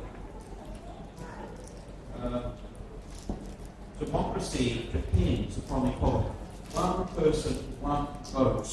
One person, one vote. That is what they mean when they say equality. Whether you are a high-ranking official, whether you are a lowly person, doesn't matter. You first get one vote. Democracy depends upon us participating in making the rules that we will elect representatives. But the idea is that we should try to get representatives to represent our opinions and our values. But you look at the politicians. Are they the poor people? Are they the powerful people? Yes. Are they the people who have status in the country? Yes. So even our parliament is not equal. Well, in Australia it's not. We sometimes get working class people getting elected into parliament. There's one person called Pauline Hanson in Australia. You may have heard of her. She is a very strong nationalist. She wants to reduce immigration. She's a working class person and she's rejected by most groups within society. And she's an outcast in parliament. So rich people tend to become politicians, not poor people. And I'm talking about Australia, and I guess that happens here as well.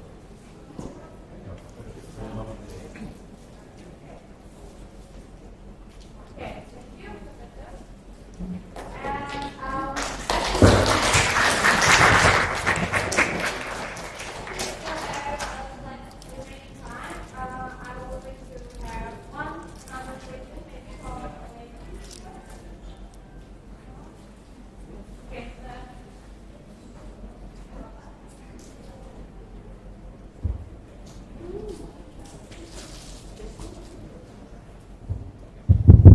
Thank you. I'm Daniel from Internasional. It's a very interesting, very sensational presentation from a slight pose questions about two issues here. The first one, I got a fun experience a few weeks ago. My point is and a friend. I told him, I advised him, you're brought to use to be active with computer and internet. He said, no way. Why? It's for highly educated people like you, not me. I can ask my staff to work on computer or internet. And we should know in Indonesia, there are still many underprivileged people who are not familiar with IT. And we can't force them to be familiar with IT, computer or internet or things like that. So, and on the one hand, we need to give more exposure to people, to technology. But on the one hand, on the other hand, in Indonesia, people still think that acquiring technology is only for highly educated people, always people who are in the high strata, social, everyday life. Second, we have already seen in some nations like maybe Thailand and Vietnam, some universities, famous universities from Australia, England, USA have already stepped up their employees university. And in Indonesia, some people still argue about it. So what should we do? Should we also just let competition with the university? Or should we have a limitation? Because we should promote our own university in Indonesia. Thank you.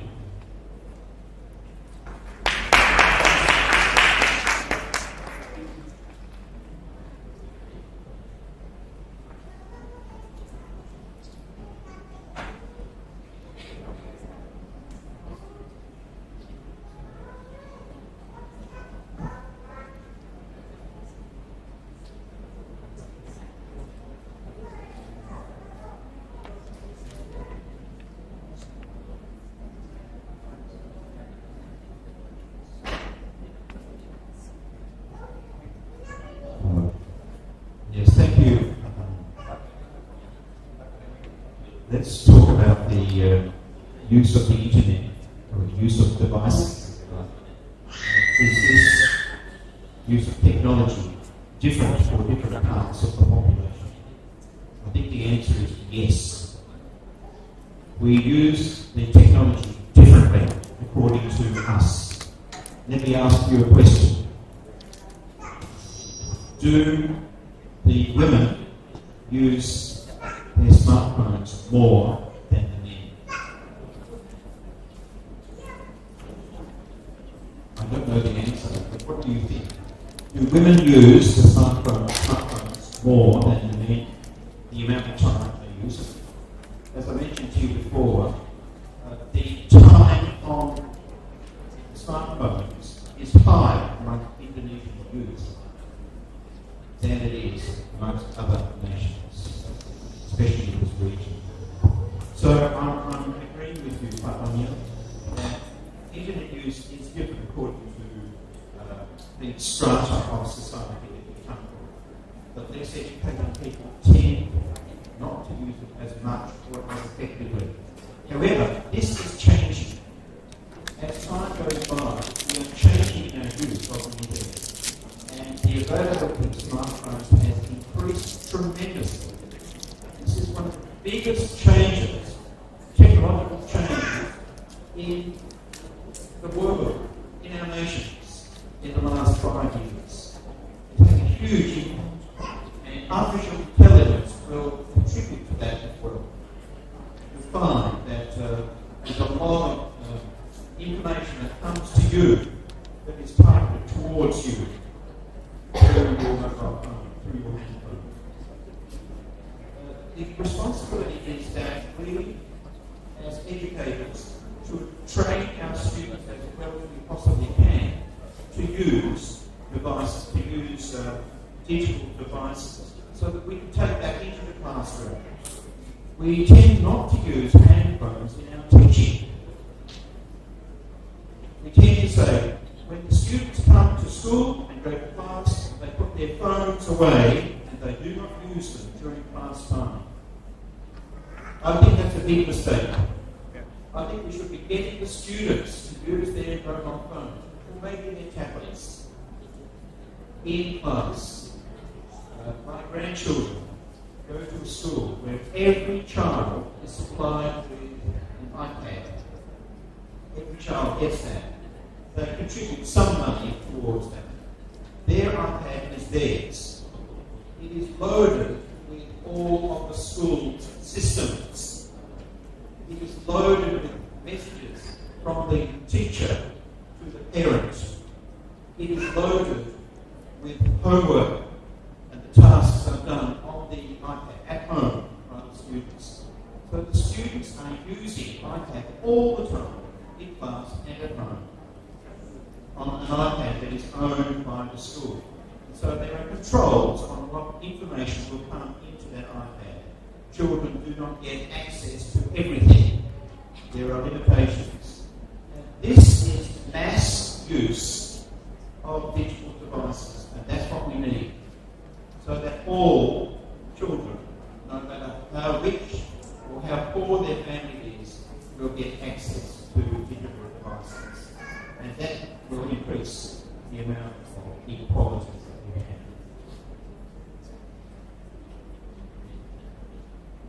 Thank you very much for listening so politely. It's been a pleasure to be here. We thank you so much again for the kind invitation. Thank you so much. Can I have a superb applause for ladies and gentlemen, we finally come to this end of first main session. Before I go to the session, I would like to take a conclusion from our today. Society can shape the understanding, beliefs, and attitudes of learners in a profound way, as well as education. When nations have been too focused to internal problems rather than international ones, there is a chance a sense of global citizenship of learners will be weakened. So, as the educator, in this digital era, we should develop a sense of global citizenship for the young, so that global peace, tolerance, and cooperation can be established and maintained. Okay, thank you very much, Professor.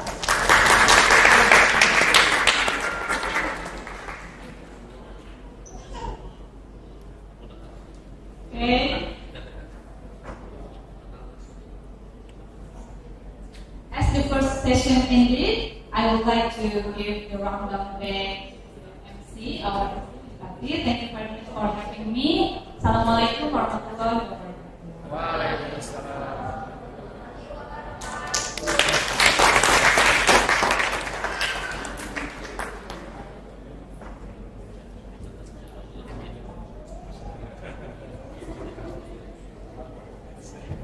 Thank you for sharing with us. Thank you for the insight, Mr. Peter. But that was the first, because we still have two others presenters. But before that, we have some momentum that is given from our director that will be given to our three speakers, to Pak Rector and our guest lecturer, to whom I call Chris to come forward, to Mr. Peter. Please, Mr. Peter. Yeah, we have a memento for you that will be given by Pak Rector.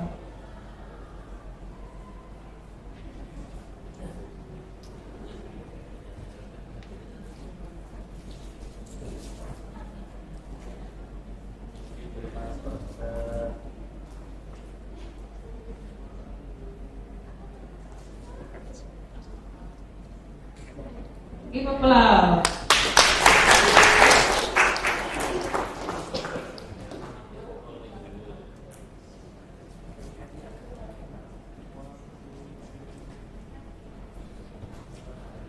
Thank you. Sebentar, ada kenang-kenangan juga dari direktur kami untuk Pak Rektor, silahkan Pak.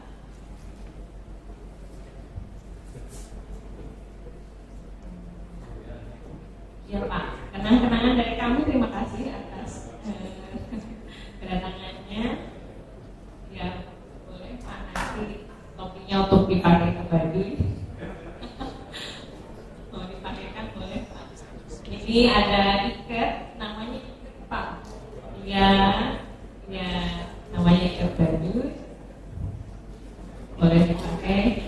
Mungkin nanti bersama-sama dengan tugas yang lain kepada Prof. Ahmad Fauzi dan Prof. Ismail Ali, kami persilahkan untuk juga maju ke depan. Bapak silahkan.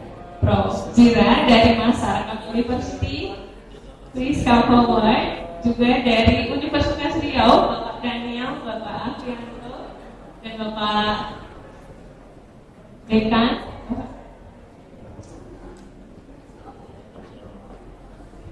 Bapak, maka silahkan. Ini ada kenang-kenangan dari lembaga kami untuk tamu-tamu spesial kami. Ini untuk Pak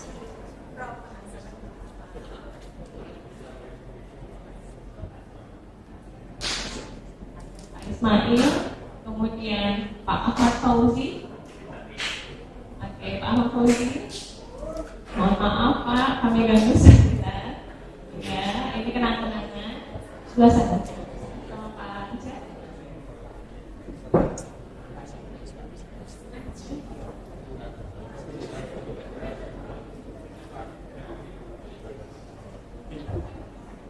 Ya.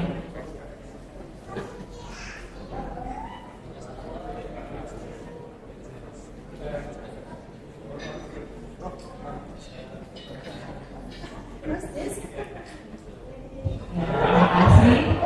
Ini untuk Prof. Jira yang ini. Maka yang ini untuk Pak Direktur mungkin ini.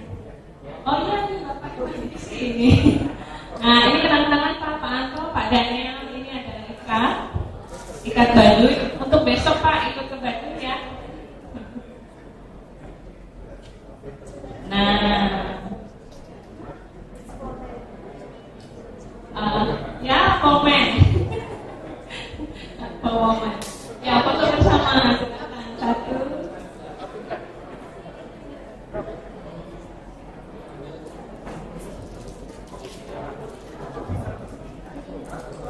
Terima kasih sudah datang ke UPI Kampus Serang, Bapak.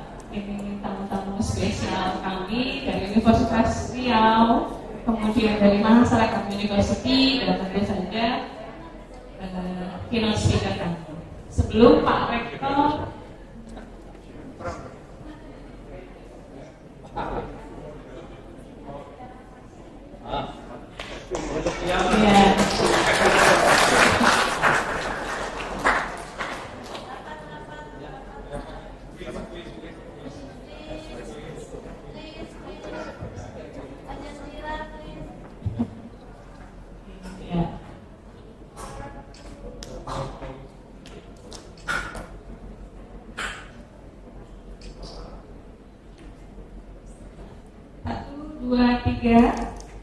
baik, selesai ya.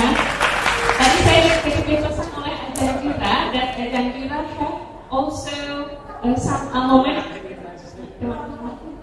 for Mr. Peter. Okay, for Mr. Peter. Yeah, from Ajan Jura, and yeah, this is a special gift from Thailand. Thank you, Ajan Jura. Thank you. From Universitas Riau, Bapak ada dari Prof. Jira ada. Baik. Difoto lagi? Oh oke, sudah. Thank you. Oke. Yang mau foto lagi. 1, 2, 3.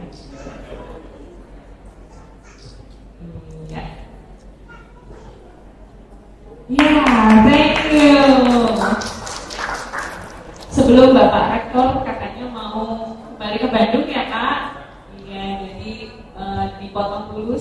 sebentar dan akhirnya setelah Pak Peter ini mari kita istirahat sejenak. You may have your coffee break and the snack is already to outside the room. So please everyone, you can enjoy your snack while the student of UPI performing dance. Ya, sambil ambil kudapan, sambil menikmati snack, maka ada penampilan dari mahasiswa kami. Silakan Bapak Ibu untuk menikmati coffee break-nya.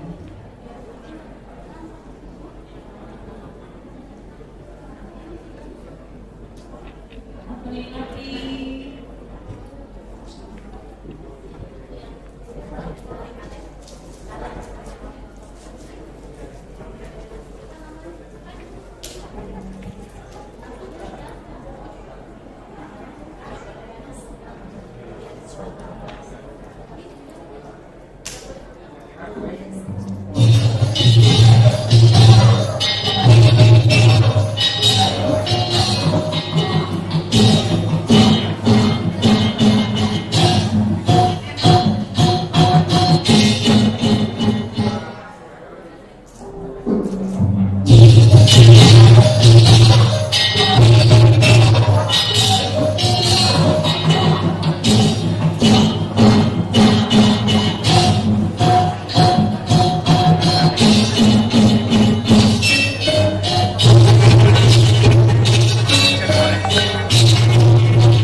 belum ngambil snack, persilahkan untuk ngambil snacknya.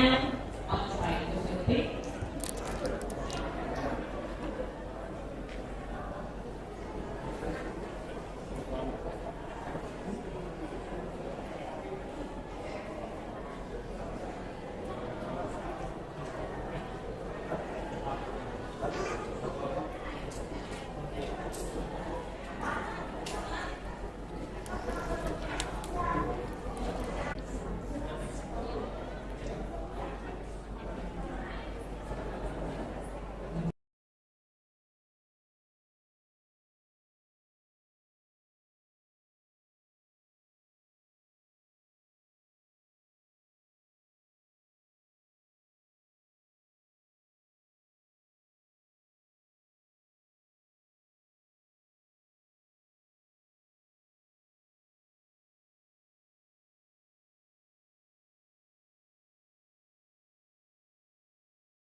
please join me in welcoming Mrs. Mary Delawati as the moderator who will conduct the launching session.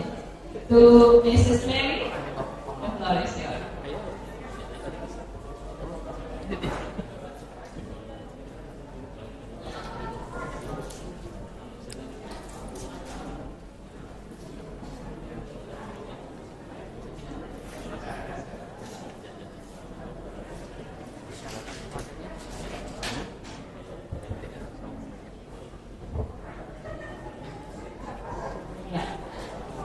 Please join us to welcoming our second presenter, the two presenters, to Mr. Ahmad Fauzi and Mr. Ismail Ali to come to the stage. Give it us.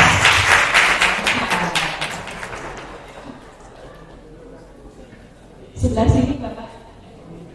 Oh, naik kerja. Wah, baik Pak. Ya, bersama Ibu Mary, nanti moderatornya, boleh Ibu Mary.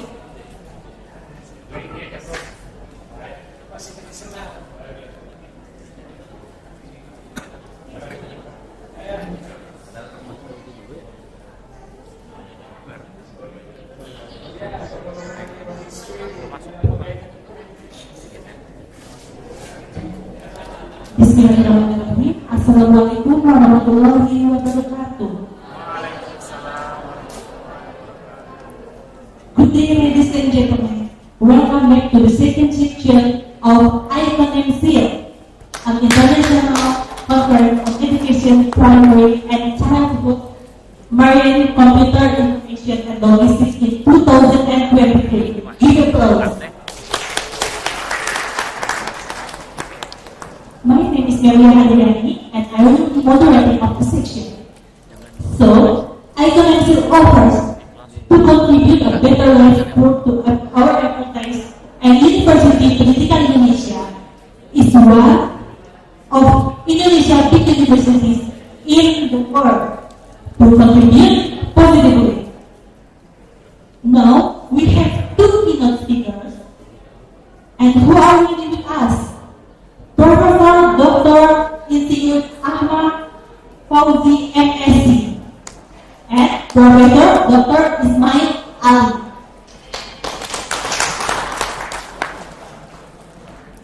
And our presentation is about 1 hour, for which speaker will talk around 20 minutes. After two speakers have presented their topic, we will discuss them for around 20 minutes. And if the audience have a question, you can raise your hand after the presentation. We are going to the first speaker, Professor Ahmad Fauzi.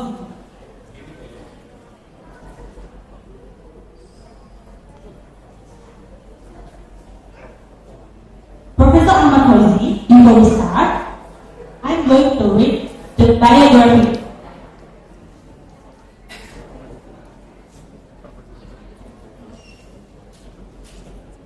Professor Ahmad Fauzi is a professor at Simon Fraser University in British Columbia, Canada, and pursued a master's degree in resource economics at the University of Ontario, Canada. He has developed a keen interest of resource economics after completing his Bachelor of Science degree in Fisheries Socio-Economics at Institut Pertanian Bogor. Professor Ahmad, as an international evaluator, has allowed him to conduct extensive research into sustainable economy in both marine and terrestrial ecosystems. Recently, he was assigned to deliver the roadmap for blue economy transformation in Indonesia by the United Nations Environment Program and the National Planning Agency, or BAPENAS, for 2022. Professor Ahmad Fauzi, it's time to present your work. Please.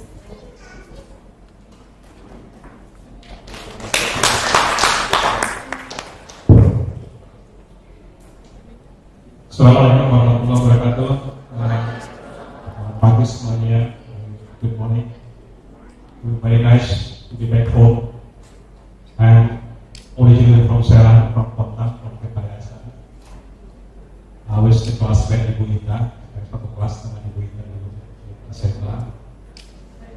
time tinggal in Serang, traveling all over the world. And I'm sorry, I'm still jet lagged right now because just back from Slovenia or Croatia and back to Indonesia. Next week I have to travel again to New Zealand. So it's a bit tiring, but it's nice to be here in Serang, sharing some of my knowledge in doing economy. I'll be speaking in both languages, Bahasa Indonesia and in English, because most of it Bahasa Indonesia, but similar international Bahasa English, so I'll be speaking both languages, so most people will understand. Yeah, what's the first slide? Okay, so my topic is economics. I was just completing my report with United Nations Development Program last year. I was assigned by UNEP and Kampus to deliver what we call the blue economic transformation for Indonesian economies.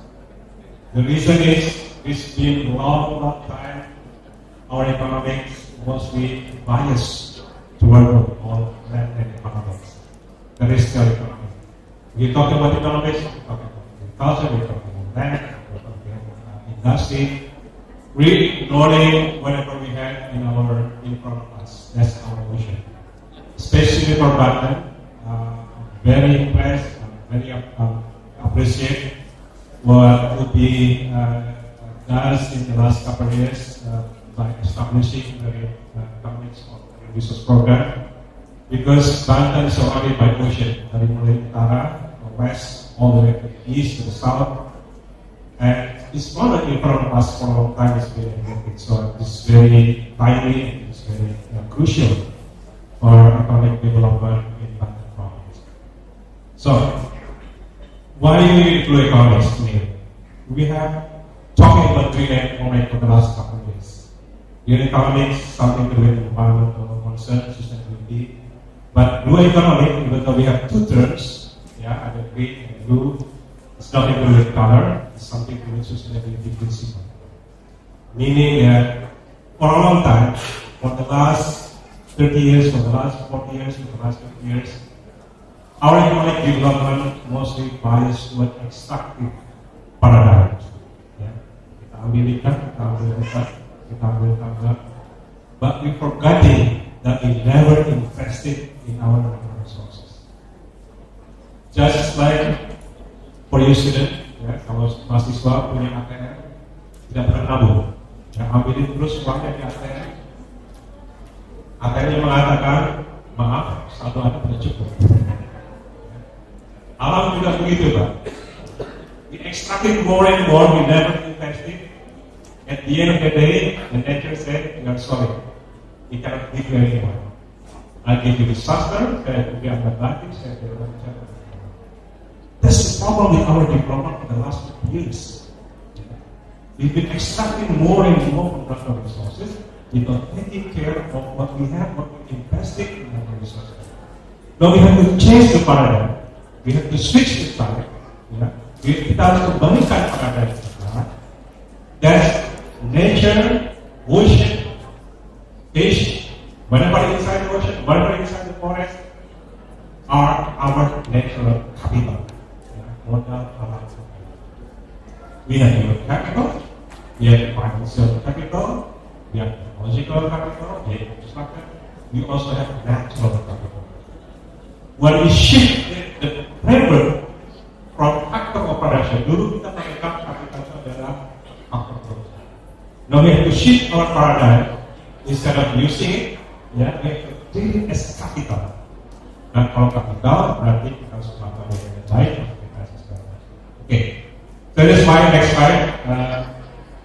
This is our Indonesian water. In terms of Indonesian position relative to other countries in Asia, we've been so much worried about fish only.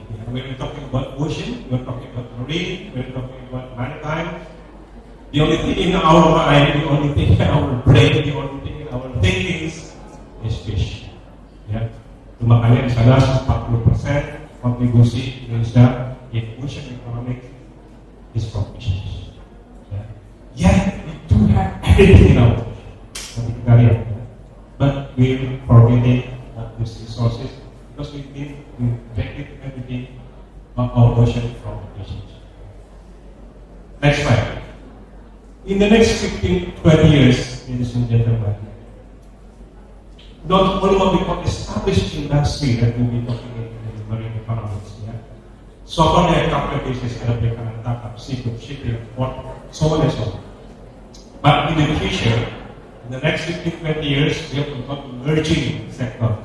Sektor yang akan bergerak di tahun 2030 ke depan, menggunakan heat, water, gas, renewable energy. I just back from Denmark. Saya baru kembali dari Denmark beberapa bulan lalu. Ya. Denmark has designated what we call island energy island. Semua energi didapatkan dari kincir angin. They put everything there in the ocean. Ya, di perbatasan antara Denmark dan Sweden itu sudah kincir. They develop one island as energy island. So in the future, one of the emerging sector in the economic is energy, civil mining, technology, and so on. Ibu-ibu sering memakai makeup. You might not be aware that your makeup actually mostly from ocean. It's loader get from raw material from ocean, from fire from ocean. But we never realize that everything we use is from ocean. Jadi ke depan ini ada high-tech marine product services yang akan bergerak in emerging sectors. Okay, next slide. That is our sector so far. We dedicated so much effort, finance, resources in terms of issues mostly as again, we're forgetting the establishing and also the emerging in maritime economics. Okay, next slide. Go to this slide. So what will happen in the next 15 years? Next slide. So, Bapak Ibu sekalian, by year 2030, this sector, mostly maritime and coastal tourism, will be the leading sector in marine economics. People are getting tired, especially after COVID. And so instead of we have traditional healing, tomorrow you go to Badu, not traditional healing, you go to the forest, you go to the desa, the village, get fresh air. In the next 15, 20 years, you'll have what we call blue healing, meaning you get healing from the ocean. This is the big industry in European country. This is the big industry in Japan, Korea, Taiwan, what we call blue healing. If you go to Greece, kalau Bapak dan Ibu pergi ke Athena, ke Yunani, kalau pelajar ini, anak-anak adik-adik pelajar mahasiswa bertekad, itu mereka lari ke laut, healing. Ya. Nah, kalau anak kita juga motor ya, ke laut, this is blue healing.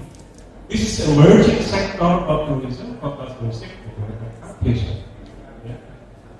Again, offshore oil and gas, which is mostly in our floors. Port activities like that. Again, the next 15, 20 years to come, already in our sector. Okay, let's see next one. Bapak Ibu sekalian, we have a lot from ocean. It's not only about fish, we're talking about more capital. The one on the left side, arah yang sebelah, itu adalah what we call provisioning services. This is what we got from the ocean. Get the fish, Bapak dan Ibu makan ikan dari laut dan provisioning services. Bapak dan Ibu makan garam dari laut, that's what we call provisioning services. But on the other side, arah jam 2, direction, we have knowledge from ocean, we have tourism, we have seascape, carpentry. These are the things that we never exploited so much during the last decades. Yeah? We are focusing more on the left side, more on the south direction. We are also forgetting the ocean provide for regulated services. Yeah? Dia akan oksigen, menyerap CO2, menyerap karbon, can you imagine our country is getting polluted? When I was here in Serang around 1970s or 2008, alun-alun is very quiet. Alun-alun is very still. You can just walk around and tidak akan pernah tabrak angkot. Because tidak ada angkot sebenarnya. You get fresh air in the morning kalau jalan dari alun-alun ke Serang. When you go just outside this building, go to alun-alun, you get polluted. Dan siapa yang bisa menyerap karbon ini? What the biggest carbon absorber is the ocean. This is what we call ecological services. And then again, we have of course this whole area of blue economic sector that we can tap, we can harvest it, we can embrace and make new economic paradigm based on economics, blue economic using the professional services combination. Okay, next slide. Ini contoh saja, the money we can extract it from the ocean ground, billions of dollars we can tap, especially in Banten area. You go to the south. I have my student from Banten, he's been doing his destination with very protected area in Internasional. I've been working with KKP last year, delivering what we call spatial zoning for Internasional. When we map that Internasional, actually we have a lot of money from that, what we call economic valuation. Billions of dollars we can tap from that. The problem is how to devise, how to capture that surplus, how to capture that values using what we call economic instrument. This is the area that UP can deliver it. From the bank, we call economic instrument to tap these resources. So that is surplus as economic value. So next slide. So let's come to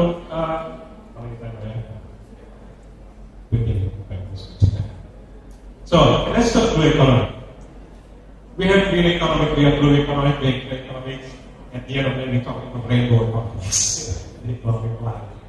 But the thing is, we're not talking about the color. It's again, it's about sustainable principle, which is we have contributed to cumulative economy, enhance ecosystem health. Because again, as I said earlier, when we're neglecting our natural capital, they will give us negative effect to our economics, and at the end of the day, it will destroy our achievement from economics. Juga untuk meningkatkan future potensial, kemudian juga tadi for the sector response. So basically, blue economic sustainable use of ocean resources. Bagaimana kita memanfaatkan ocean sustainable? But sustainable is a vague bahasa yang sedikit abstrak. The thing is getting more with less. Bagaimana kita bisa memanfaatkan baik, less resources. That's the simple term for sustainable. If talking sustainable, there's so many definitions. One institution defines them as blah blah blah. What is secret? The secret is doing more with less. Kita bisa memanfaatkan lebih banyak with using less resources. That's the basic for action. So, next slide. Why do we need to economic for Indonesia? Next slide. Because at least we have three effects from this economy. The first one we call network effect. Everything from ocean resources will multiply to generate more economic to different sector. One buyer get fish, they get money, and then they sell it to restaurant get money, and then sell it again to Gojek, GoFood. So the money keep rolling and rolling and rolling. That will multiply effect. It creates a problem. In Canada, when I was studying my PhD in British Columbia, if you go to airport, to Vancouver International Airport, the first thing you will notice is what we call smoked salmon. But the price is very expensive, not because of the salmon per se, bukan salmon yang mahal, but the box of salmon, yang terbuat dari kayu. yang dilukis oleh orang aborigin, jadi istilahnya orang Baduy membuat lukisan dijual ke masyarakat. This is the most expensive thing, not the salmon. That's the common people. If you go to the International Airport to Vancouver Airport, buy that box of salmon from someone. What you're buying actually is the box of salmon, the box yang bukan salmon, because that's the most product that they value. That's what we call it. The Blue Economic Program what we call push di mana masyarakat support tourism, industry, restaurant, hotel, and so on. That's what we call push. Jadi sobat dorongan. And also the next thing is what we call pull effect. Bisa menarik sektor lain to provide more jobs, more income to the families. Think about lifestyle. Zaman dulu kita makan by volume, ya. The volume makin banyak rasanya makin. But now we're talking makan by quality, ya. Fish, ada fish ada tidak, ada standar, bukan by volume. That's lifestyle. No, changing lifestyle also derive from the ocean resources. Kalau di Indonesia mungkin orang masih makan ikan. Kalau, but in one way orang sudah makan. Lifestyle yang berikutnya adalah menyangkut mindset. Think about it, ya. If you go to Islandia, I've been to Islandia. Islandia yang paling utara di Nordic. Negara itu cuma penduduknya 300.000 orang, kambingnya 2 juta. Lebih banyak kambing. Mata uang yang di sana di Islandia itu gambarnya ikan.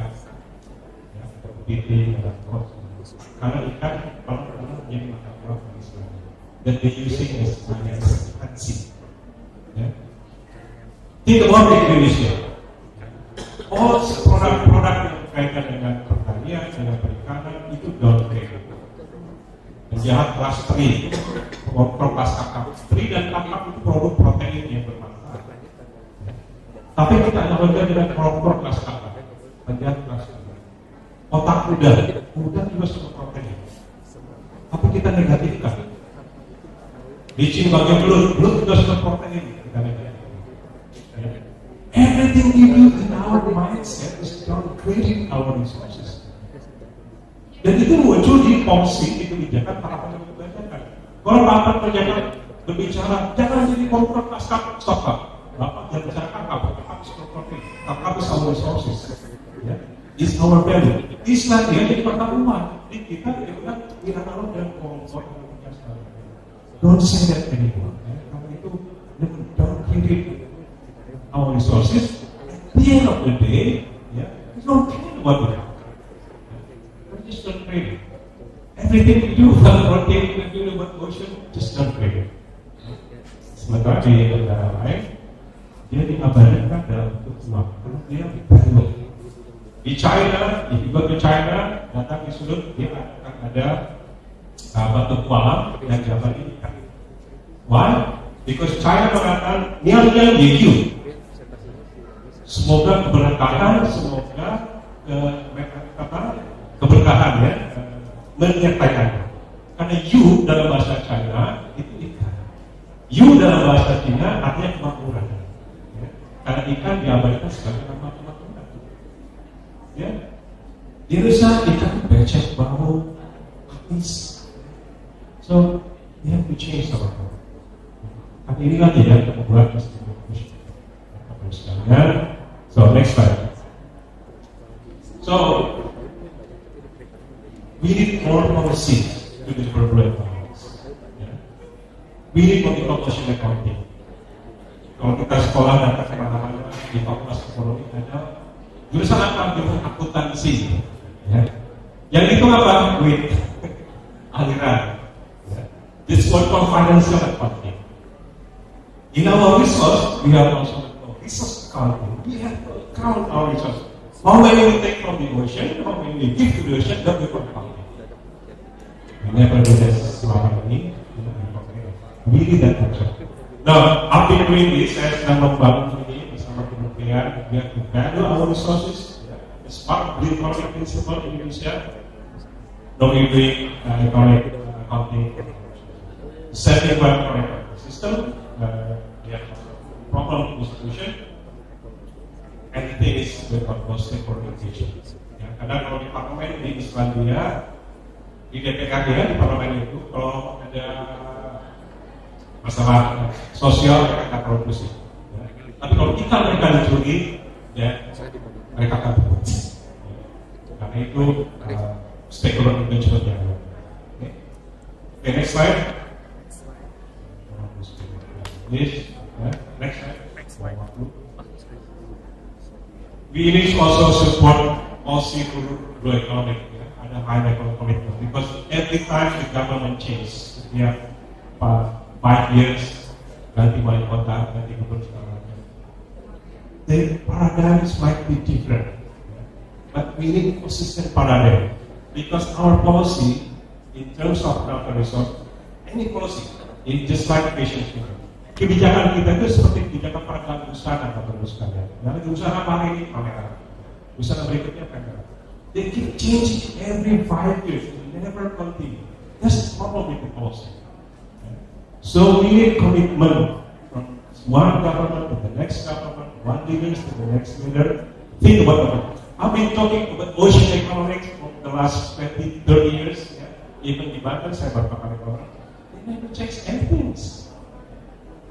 In 20 years, 25 years, do we have breakthrough in economics of ocean for the last 20 years in Banten? I don't think so. Karena sangat enak. So, ini is also support of the parliament, the proposition, the competitiveness, and so on. Next slide. Okay, next slide. Stop times. Yeah, go to the challenges. Next slide. Okay. So that's our opportunities. But Bapak Ibu sekalian, everything in Indonesia is not easy. We even have slogan, kalau tidak bisa dipermudah, kalau tidak dipersulit, kalau dipermudah segala macam. Everything we sometimes really missing our concern. We have poverty and coastal resources.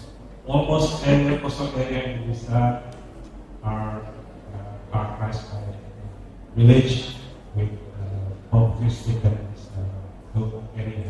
Kebanyakan daerah pesisir miskin. If you go to Europe atau other country, mostly wilayah pesisir itu mesti berubah. Saya pernah ke wilayah Denmark di bagian timur, Arctic Ocean. Secara wilayah pesisir beautiful, fresh air dan segala macam. Kalau kita datang ke kota kita terasa sudah bau segala macam. We have to change our paradigm. Bukan coastal sebagai wilayah terpinggirkan, but coastal as front area, wilayah terdepan, wilayah yang menghasilkan komitmen coastal.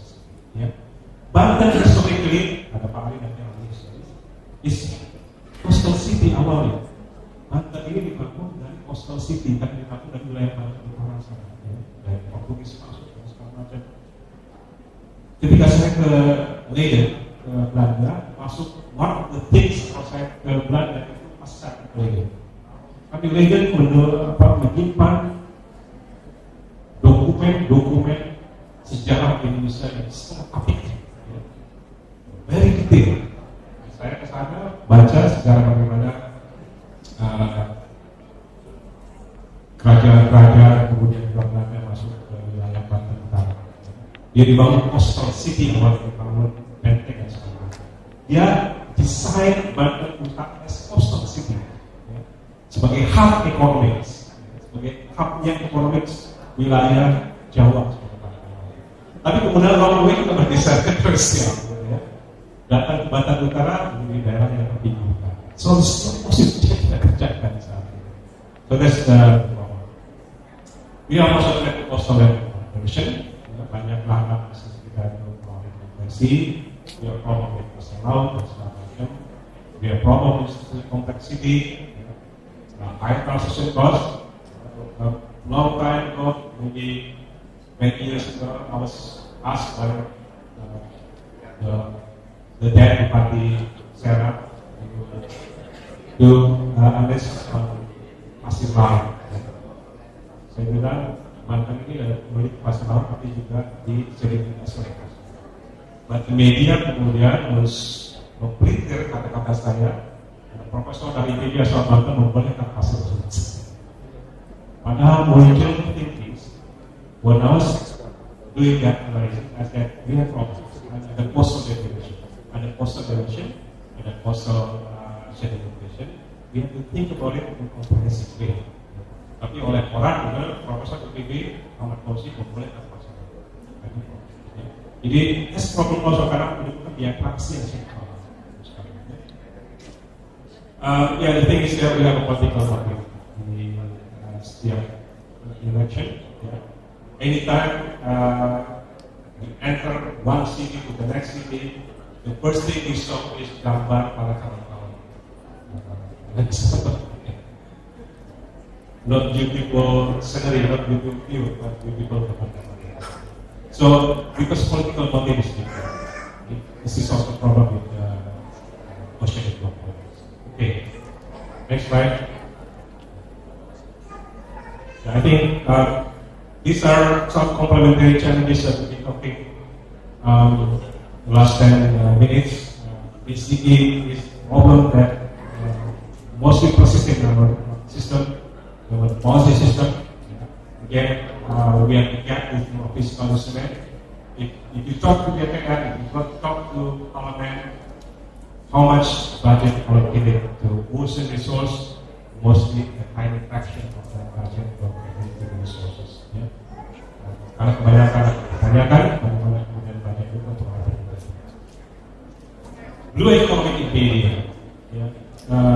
Media mostly tadi Pak Peter mengatakan Indonesian student use more and more time in social media and smartphone.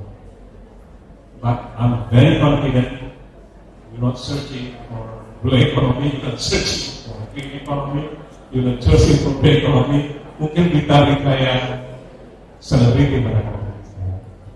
So these are also the problems because mainstream media, they're not capturing economics, they're not capturing social economics.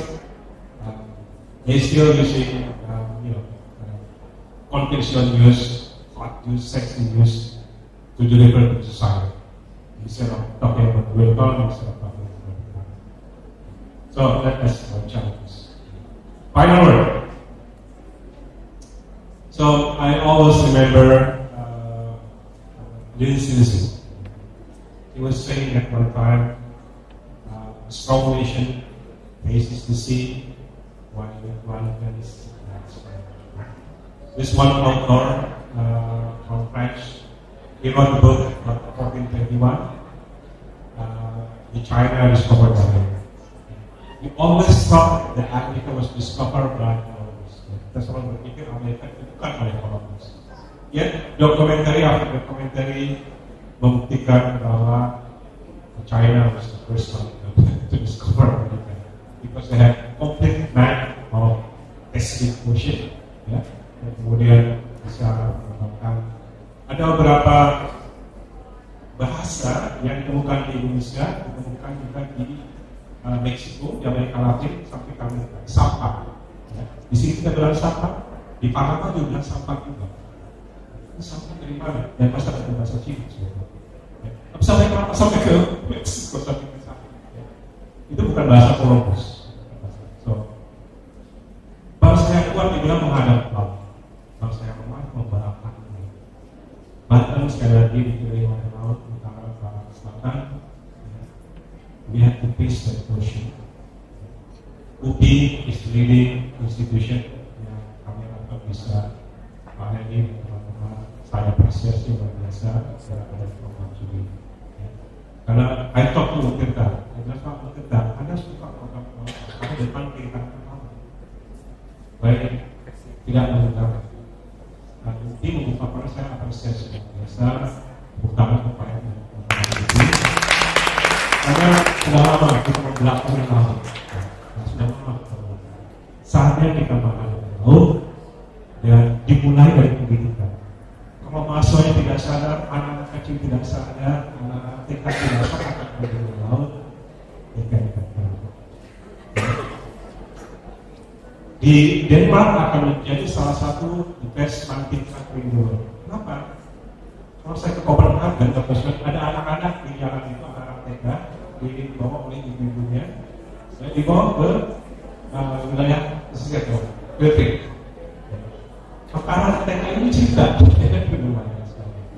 bahwa wow, security baru sekali. Mindset mereka sudah tertanam tentang ocean dari pendidikan kecil. Ya. Jadi dari situlah nanti akan tertanam. Kalau pendidikan kita nanti tidak menanamkan rasa kita segala macam, ya sampai ke dalam pendidikan kita. So let's face the ocean. Think about it as our asset. Think about it as our capital. It is in front of us. Let's manage dengan baik, manage sustainably for the benefit of Banten, for the benefit of society, for the benefit of the community. Thank you very much.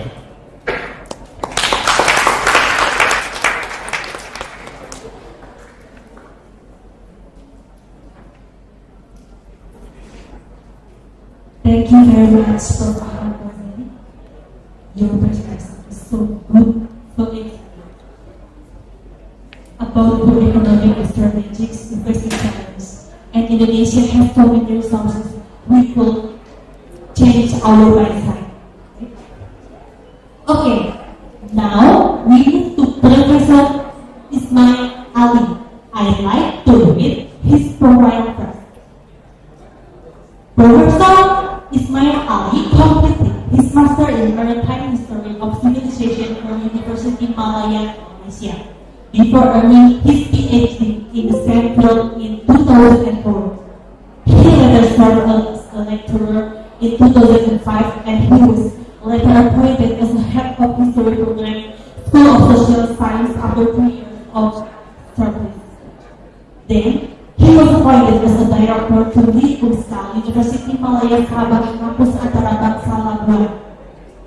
For his achievement and leadership qualities in various aspects, Professor Ismail Ali was appointed as Deputy Director of Center for Curricular and Student Development in 2009, before assuming the post of Dean for the Center for the Promotion of Knowledge and Learning for 2010.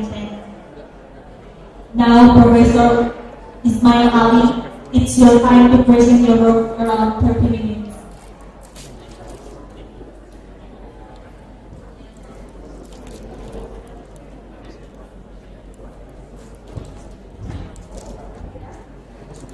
Thank you, Ibu MC. Terima kasih, Ibu. Assalamualaikum warahmatullahi wabarakatuh. Selamat siang and good morning to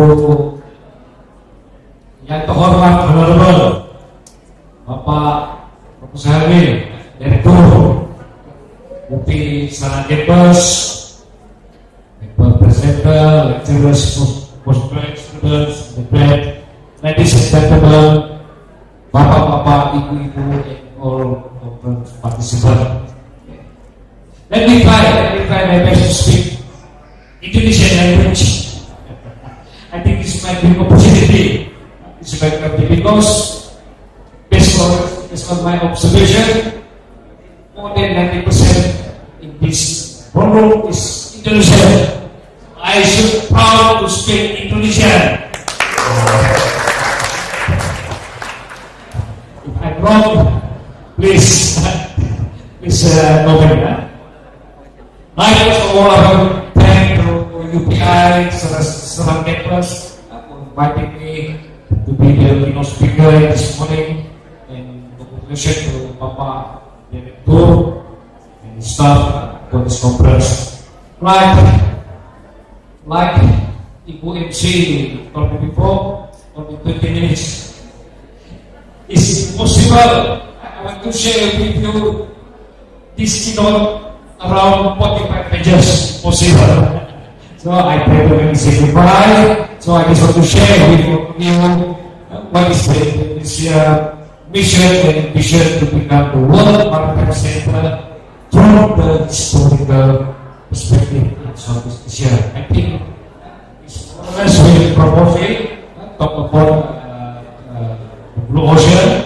Okay, like we have betul-betul Romi Putira, my Putira this morning, we titled the vision and mission of Indonesia towards the world maritime center, poros maritim dunia from the perspective of Indonesian maritime history in South Asia.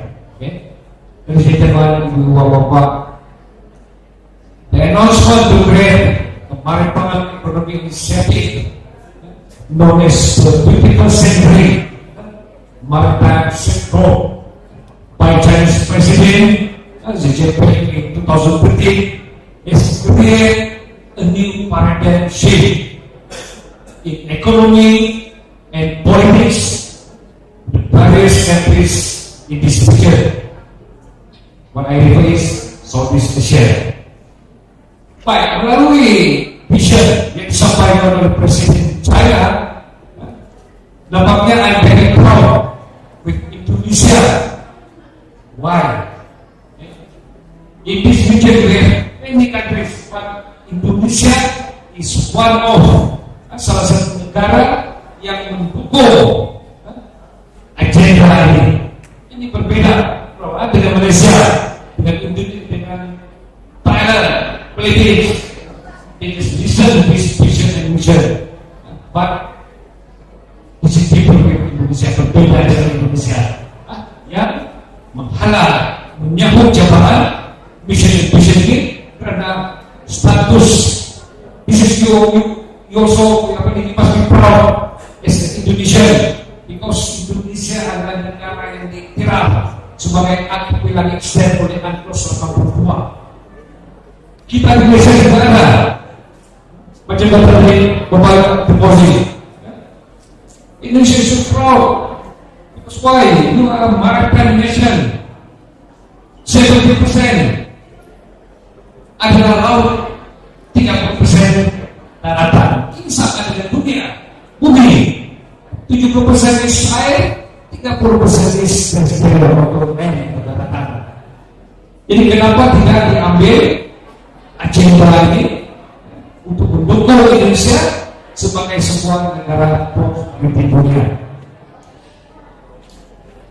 Baik, teman ibu-ibu bapak, okay?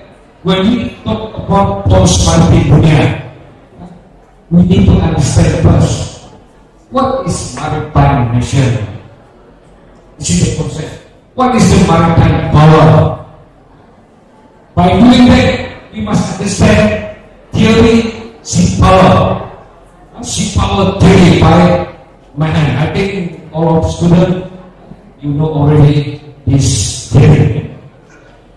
Okay, I try to make it simple. Now we're looking at the focus of the maritime business. Okay. Saya percaya waktu para mahasiswa di peringkat sekolah dasar, sekolah menengah, sekolah atas, okay, sudah diajar tentang sejarah Indonesia ini. Pastinya tidak lari dari we talk about maritime kingdom. Saya percaya semuanya sudah waktu science based akan dengar what is Sriwijaya and Majapahit about. Not only in Indonesia, we also study these two kingdom. Istilah Melaka, Sulu, Brunei, and so on. But these two kingdom, I'm very proud. I'm very proud of this two kingdom, Sriwijaya and Majapahit. Until 17th century, yeah, 17th century, when the colonial came, they were so proud with this maritime kingdom. Okay, very quickly. Okay, after independence, when Indonesia independence in 1945.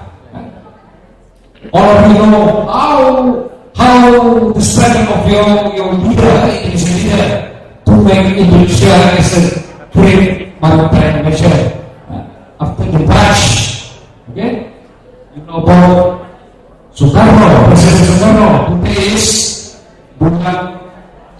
bulan Bung Karno. Today, okay, you know how this matter. And lastly, okay, Puri Juwanta, Presiden Juwanta, and Mukhtar Usman Pajar, okay. In this International Convention of Rome and Sea number 1, Geneva 58, in December 1960, in 1973, and lastly, okay, Indonesia mendapat status anti pirated state. Ini yang saya katakan macam kata promosi tadi. All Indonesians should be proud. You must be proud because you are only one of the countries in this region get this status. Okay? Right, let me begin. Now we go into the Indonesian Maritime Mission and Indonesia Coast Poros Maritim Agenda by Presiden Pak Jokowi. Okay? In his speech on October 20, 2014, what he said, we have been long over the sea, overshadowed the ocean, and overshadowed the spread, and now it's time for us to return the home. So that, Janus Deva, Jaya Mahim, please don't make a problem, okay? If the sea is succeed, it's our ancestor that in the past would return to be medialization. So Pak Jokowi try to bring the glory of Indonesia long time ago, like during Sriwijaya and Majapahit. Okay? Okay. Right. In China used the slogan of reinstating the glorious history of the Silk Road. I think all of you remember what the term of Silk Road. It's the right time for Indonesia to reinstate again the glorious history of China from back. Okay?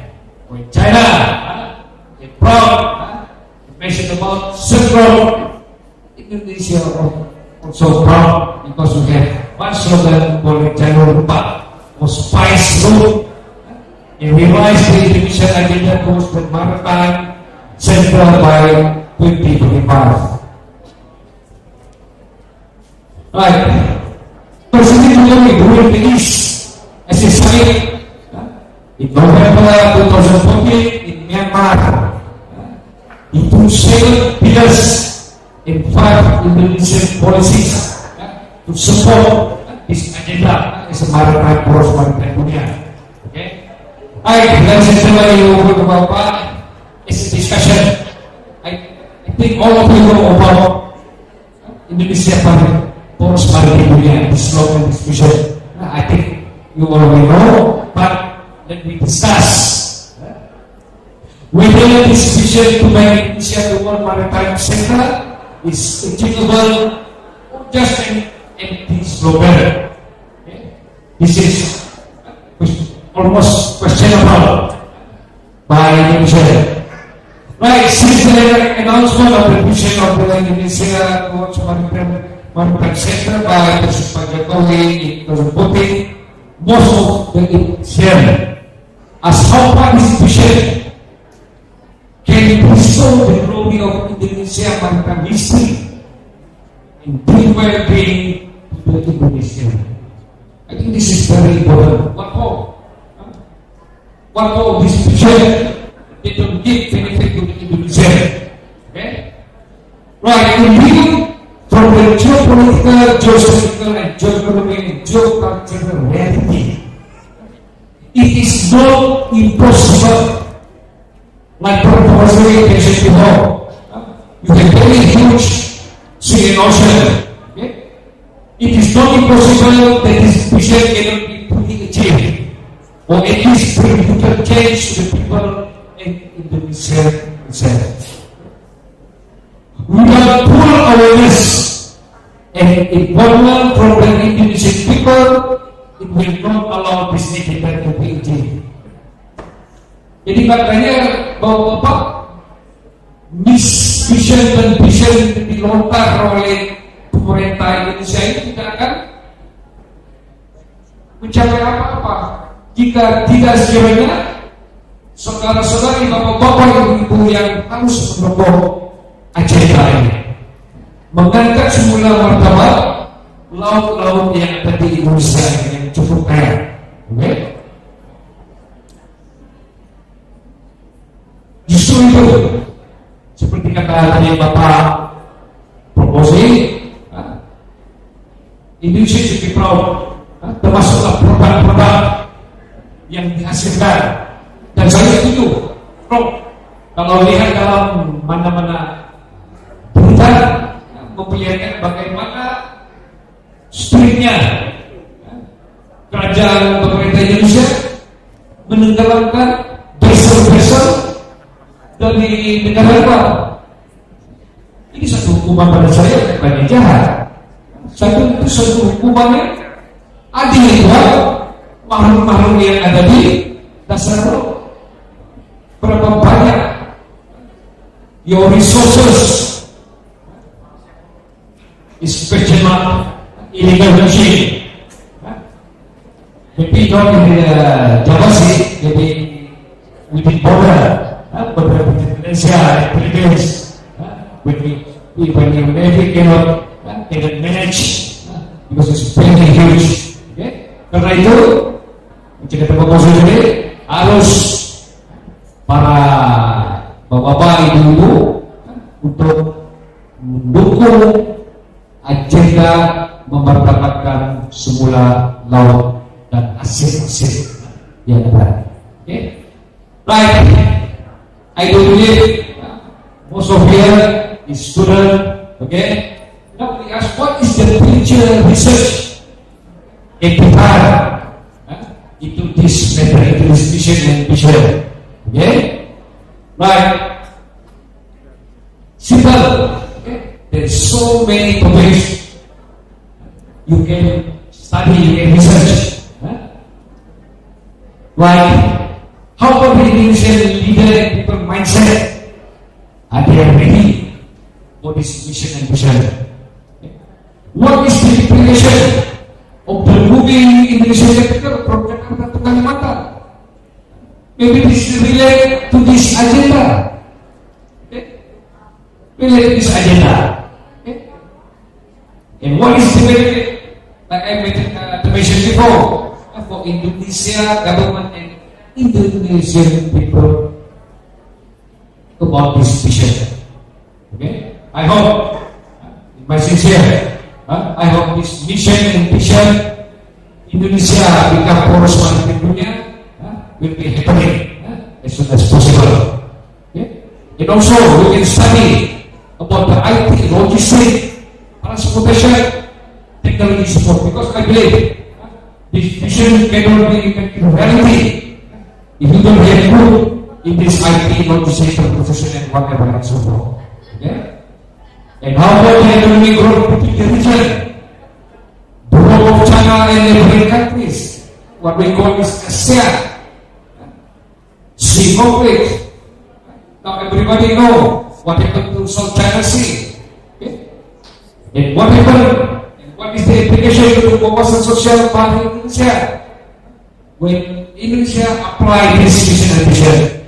And I think lastly, okay, what is the role of universitas pendidikan Indonesia Serang Kampus in supporting and make this vision and vision success? Okay, because compared to the lain-lain negeri yang ada di Bandung, itu ada di Bandung, di sini kuatnya maritimenya di sini, Pak Dengo, Bapak Malu dalam bidang logistik. Jadi try to make this agenda ini jadikan UPI Serang Serang campus as a champion if you compare dengan lain-lain UPI yang ada di Indonesia, because your location support by the government also become one of the maritime specialties. Okay, right, as a conclusion, Indonesia is a country that is fortunate, like I mentioned before, enough to have been blessed with a variety of seas and islands that are quite strategic and have a considerable wealth of natural resources seperti yang telah di sharing oleh Prof. ini. Okay? And when Indonesia achieved independence in 1945, various effort was made by your leader to restore this global-based history in the new form of platform in line with the changing world economic and politics. But however, it should be noted that all this effort will be certainly not succeed if the awareness and spirit of the sea among Indonesians is not cultivated and strengthened in advance. To this end, the historical event, the appreciation and pride of the Indonesian people regarding maritime history is also important to serve as a reminder, as like Indonesian scholar Susanto Juni saying, the history of maritime serves all human activities regarding the seas with a variety of aspects. In this case, maritime history function to record and provide any information for any interest, including for topographical maps of the world. In other words, history of maritime actually plays an important role as a reminder. This is from Susanto Juni. Further, Susanto Juni also stated that the sea is life. Life in the sea. How is it possible to deny the sea? Like Professor you cannot deny, okay? Because it will deny life itself. So don't cheat yourself. How important sea of Indonesia. Right, thank you very much. I want to hear not just from Q&A. I want to listen. What is your opinion? What is your suggestion about this agenda? Thank you very much.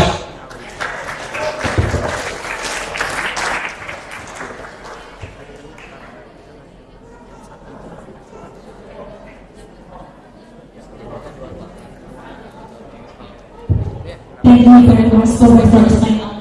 Your presentation was very amazing. Now, it's time to invite the participation. If you have any questions, please raise your hand and identify yourself. Any question? Okay.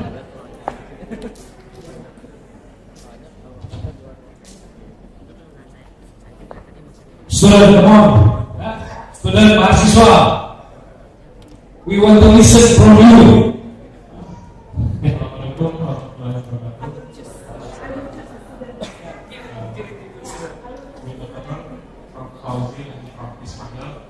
I want to ask what your opinion about Indonesians have many islands. In your opinion, there is actually benefit or losses because Indonesia is benefit by sea. Karena Indonesia kan dipisahkan oleh laut, itu sebetulnya benefit atau kerugian gitu Pak.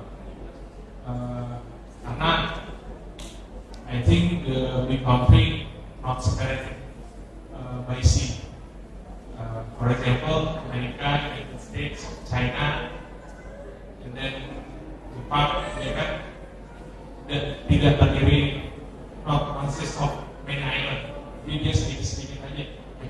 kalau di Smooth Island itu sebenarnya keuntungan apa kerugian sih kalau misalnya terpisah-pisah pulau-pulau di Indonesia. Terima kasih. Assalamualaikum warahmatullahi wabarakatuh.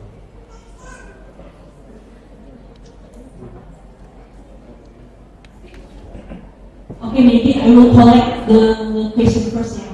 After that, or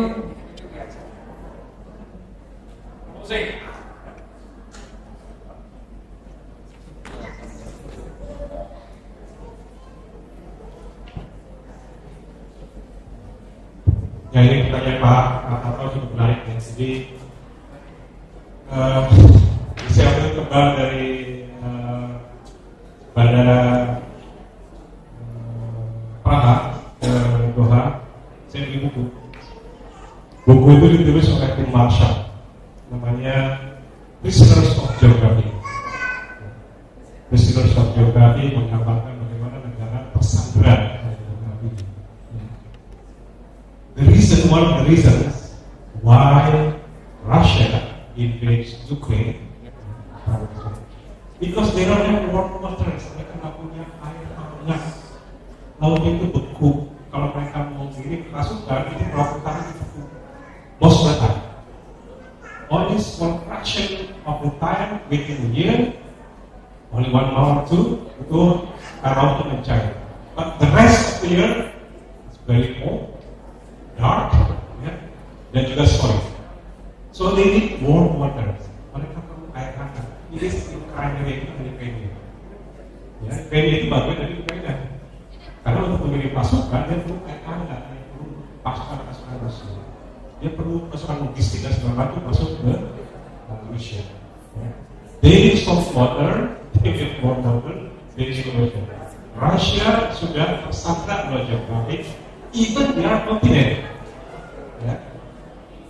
Some countries are even tersandra juga oleh geography if they don't take these whole strengths into opportunities.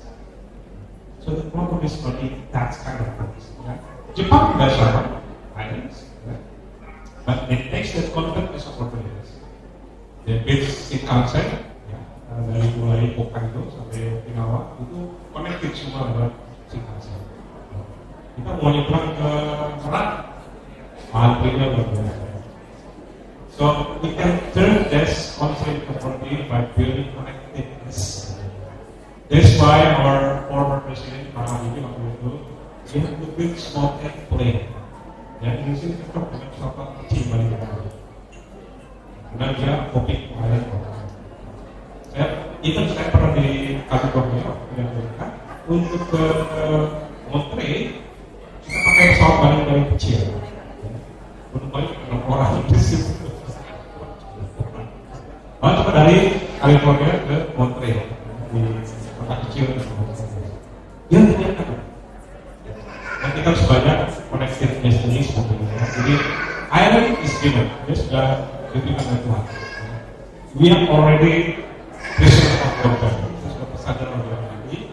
So we have to take this challenge to overcome by connectedness yang menimbulkan problem. Ya, dengan itu baru kita bisa mengembangkan mereka itu. Kalau tidak, ya bisa dikembangkan tadi support kemudian pilihan dan sebagainya. Kalau kita ke Kanada, Vancouver, ibu kotanya British Columbia itu dari pulau. Ya. Jadi pulaunya British Columbia besar, tapi ibu kota provinsi yang ada di pulau kecil, namanya Victoria. Ya.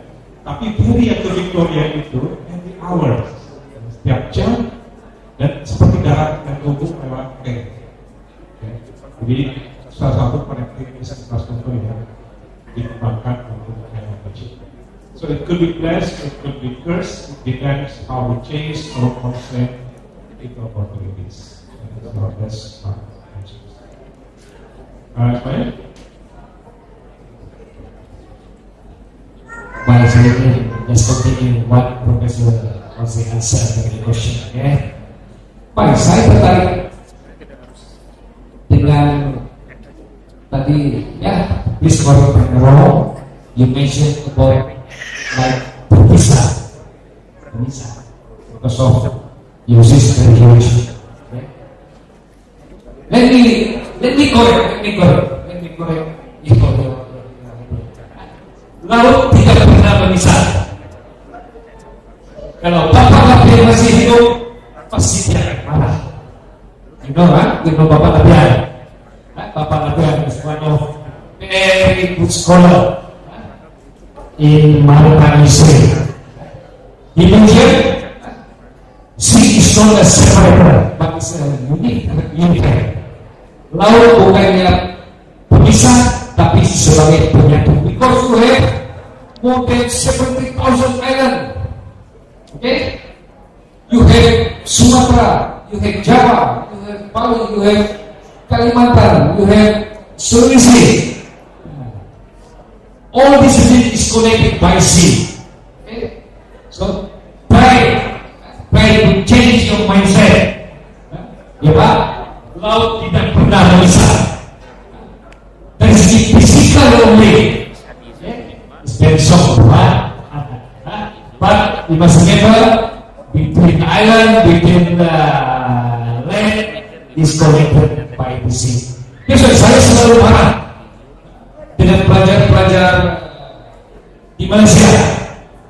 Waktu kemasukan pelajar selalu menyebut Semenanjung, Borneo dipisahkan oleh South China Sea. Saya kata, is it true? Ini tidak bisa. Kalau bisa diputus. Tapi air laut yang ada di pantai Pulau Jawa juga adalah air laut di pantai Sumatera. Jadi tidak, maksudnya never mention laut is a separate, but consider is a unified, penyatu. Ini yang dikatakan oleh Bapak Lapian, dan memang benar. Karena itu kita tidak bisa pisah. Biar potensi oleh, karena itu budaya, budaya yang ada di Indonesia, di Malaysia, di mana hampir sama. Because nenek moyang kita menggunakan medium laut untuk mengembangkan jadinya civilization, to trade dan sebagainya. Ya. Pak, saya lah, masih itu sudah yang bisa.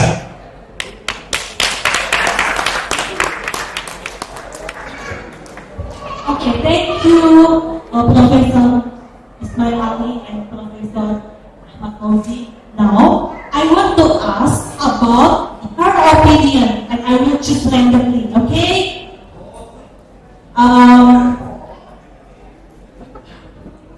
Mr. Muhammad Farhan's question is very, very hot issue. And what do you think?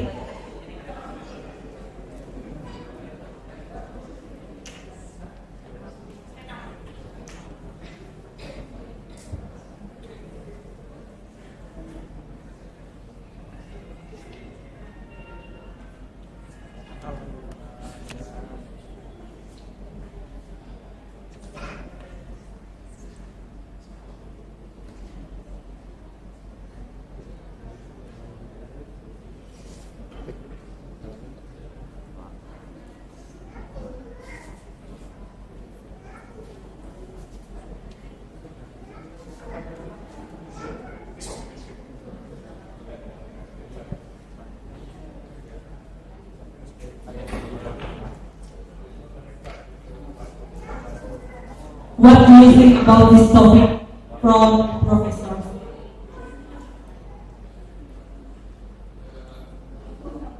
Menurut saya topiknya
thank you. And I will just randomly again.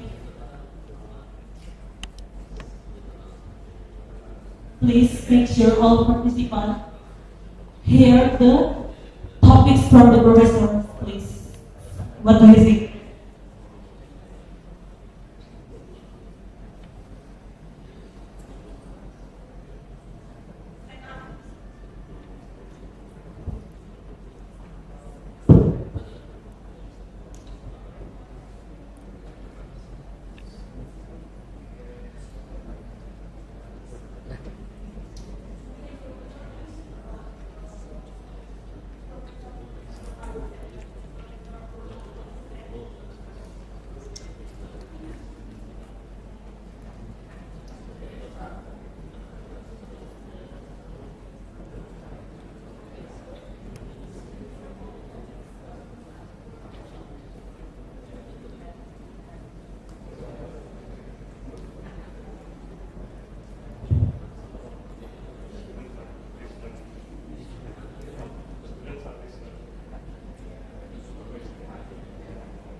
Indonesia kan banyak terus kalau di Indonesia juga dihubung-hubungi dengan banyaknya laut ya, mulai tadi Bali, Sumatera, Sulawesi dan lain-lain gitu aja.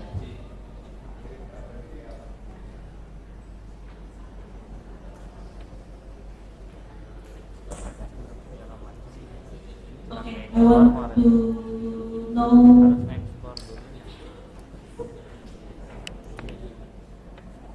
point of view.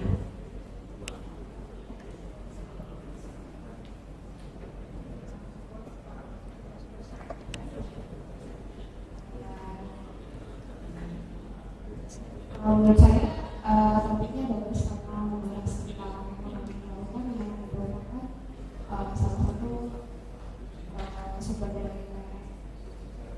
alam Indonesia.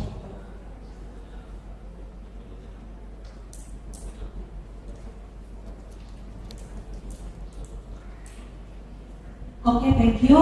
And maybe you want to ask something to the professor.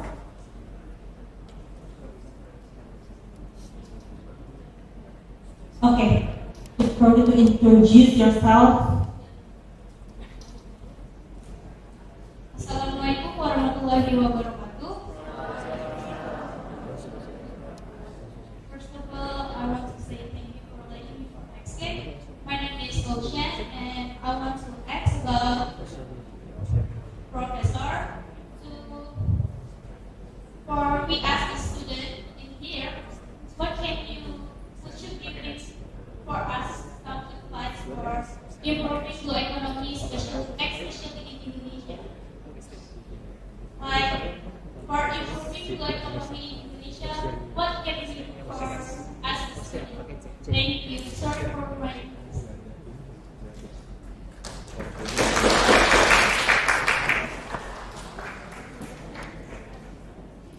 Thank you, Oceania.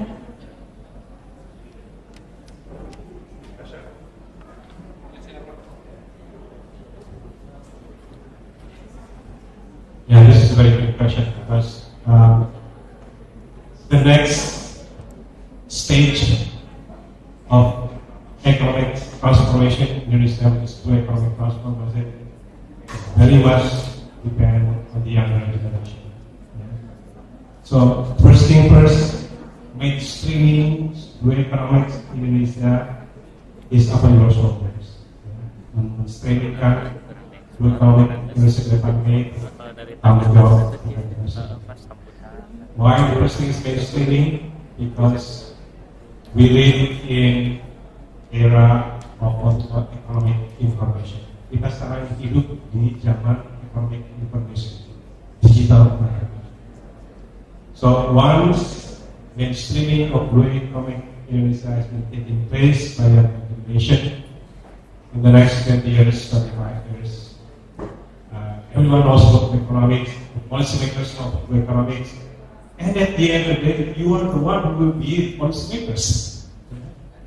After 10 years, 15 years of graduating from UP, you might be kepala dinas, you might be sekda, you might be mayor, and you are decision makers. So it's very critical, this is very important, that changing your mind, changing your paradigm from younger generation is the generation factor for the future of Indonesia, especially during Indonesian gold era, 2045. We are the old generation, ya, saya, Pak Hedi, dan semua yang sebagian di sini, Pak Ismail. We don't know the next 10 years, 15 years, ya. But the fate of Indonesia, nasib Indonesia, the fate of our economic especially is within your hand. Oleh karena itu, engagement, mainstreaming, do small action in the economy. Just simple thing like we have common with revolution, we have common with plastic waste in our ocean. Plastic waste is a very big issue in Indonesia. If you talk to older generation, they don't listen. But talk to younger generation through education. Don't throw plastic in the ocean. Yeah? From SD, SMP, they might understand along the way. After 20 years, they'll be able to. Just little story. Saya waktu itu ada di New Caledonia. New Caledonia itu dekat kampungnya Pak Buster ini dari berbagai jam di Pasifik. Negara penjajahan Prancis. Sudah sangat mahal. Saya nunggu bus itu 30 menit sekali di Dunia. Selama nunggu bus, waktu saya datang ke tempat busnya sudah lewat. What should I do? I have to wait 29 minutes to wait for the next bus. Tapi di bus stop itu tulis ada poster plastik.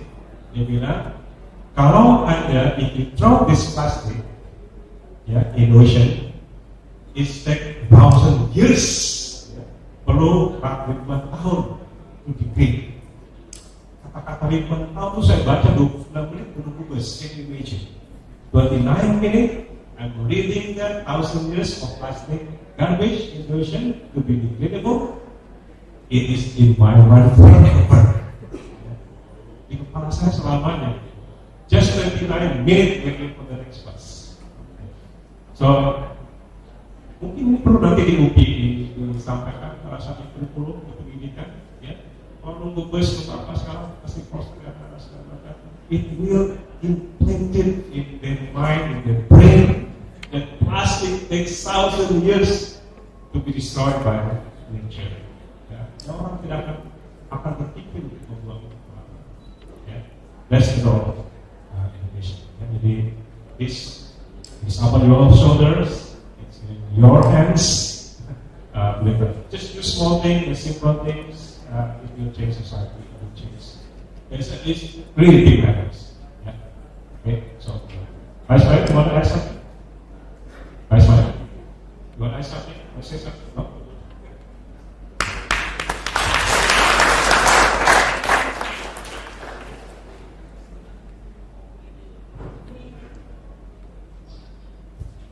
Maybe one question more, yeah.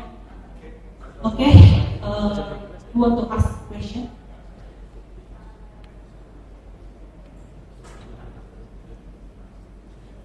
Please identify yourself. Assalamualaikum warahmatullahi wabarakatuh. Pertama-tama saya mohon maaf menggunakan bahasa Indonesia, Pak. Kan tadi sudah dijelaskan kalau cita-cita Indonesia itu mengenai poros maritim itu sejak Presiden Soekarno sampai saat ini Presiden Joko Widodo.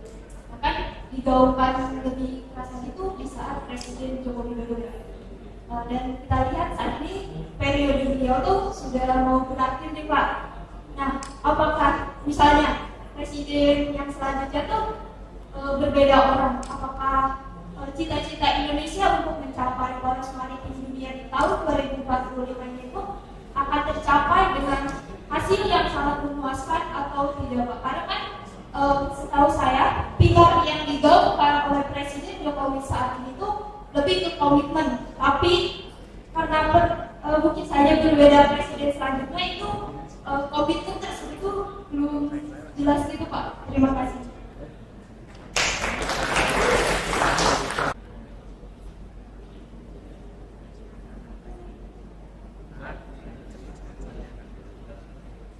I think very much satu soalan yang very tough, futuristic. Sebab we know 2024 is beginning. The vision is a poros mapping during Pak Jokowi. And what is happening when Bapak Jokowi is no more as a Indonesian president? Something like that lah. Okay, right. When Bapak Jokowi, apabila Bapak Jokowi introduce this vision, okay, ini bukan saja setakat omong kosong, tapi dibawa ke pemerintah, dikanunkan. Okay.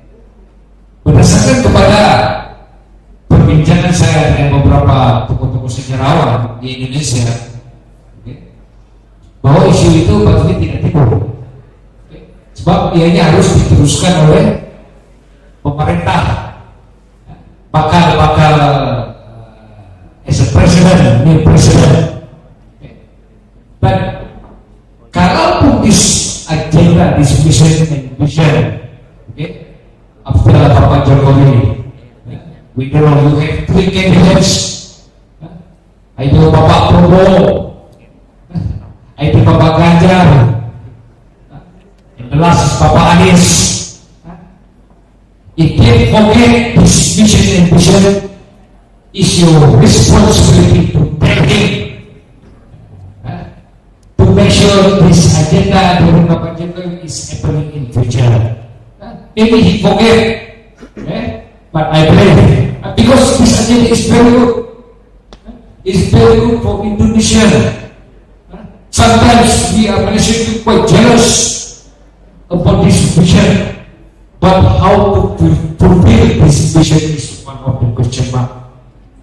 Like I mentioned before, we need paradigm shift in terms of mindset, because we have advantage like proposing to mention before. You have strength. Now, in the 21st century, we don't talk about the land, we talk about the sea. This is to show how important the sea in the ocean, at the moment, and in the future. So, it's simple for me. The body is in your hand, at your hand.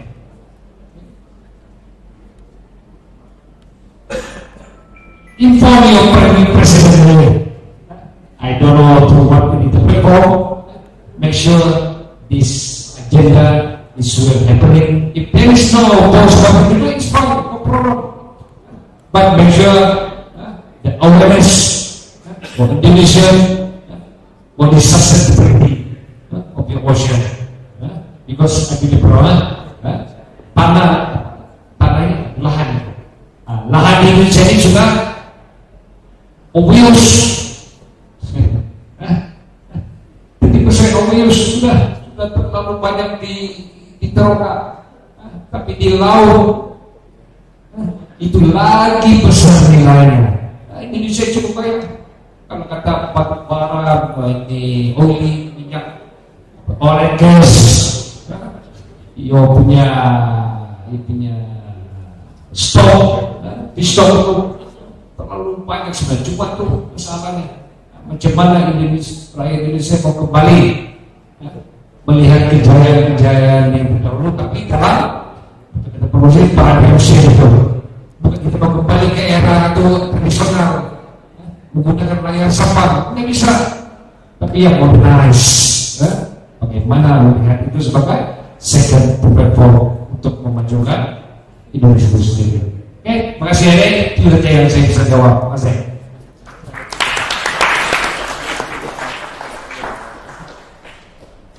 Thank you so much, Professor Ismail Ali. That was a great explanation. Maybe I want to know opinion from the student, last student.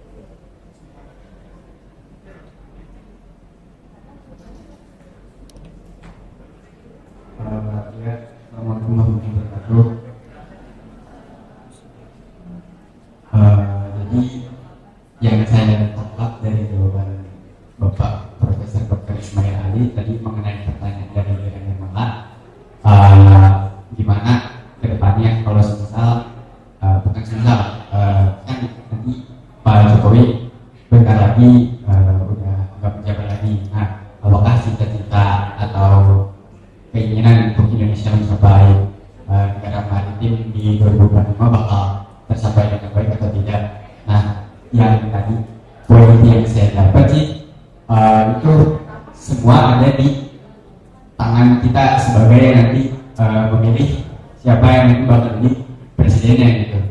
Apakah nanti bakal sevisi dengan yang baru inginkan gitu atau berubah konsep tersebut gitu. Itu aja, terima kasih.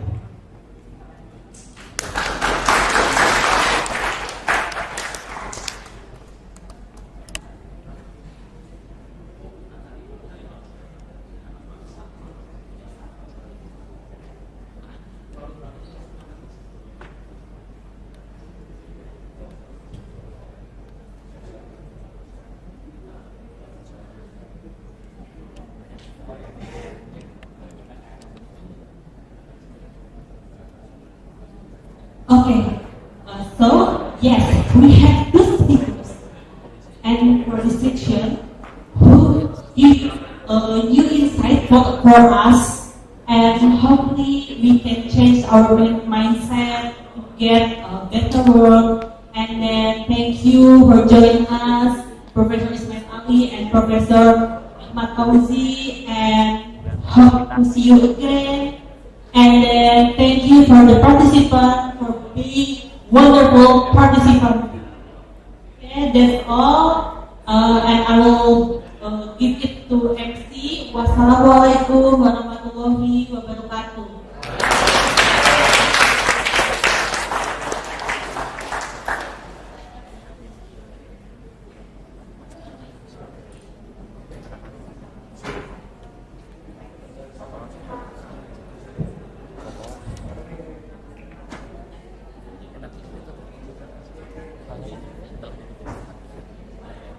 Serang. Thank you Ibu Mary, terima kasih lagi-lagi memoderatori, and then thank you for Bapak Ahmad Fauzi and Prof. Ismail Ali. Thank you for sharing with us, and thank you for the insight. Well, let's wrap up our event on behalf of the party. Thank you for making time to join us here today. But before that, I would like to invite Bapak Ahmad Fauzi and Bapak Prof. Ismail Ali to accept our memento that will be given by Bapak Dr. Ferry Sadek to Prof. Ali and Prof. Ismail. The floor is yours.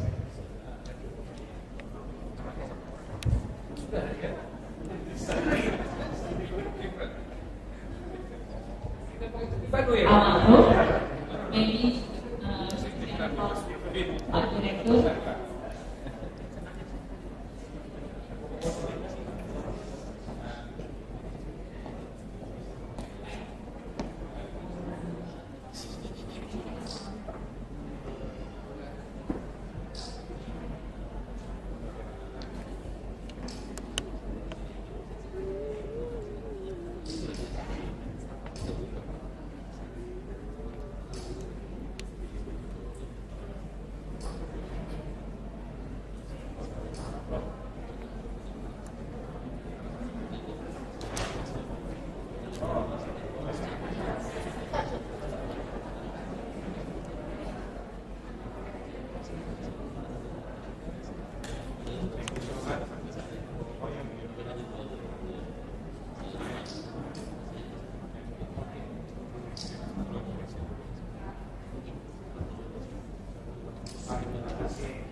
Thank you, Prof. Ismail Ali.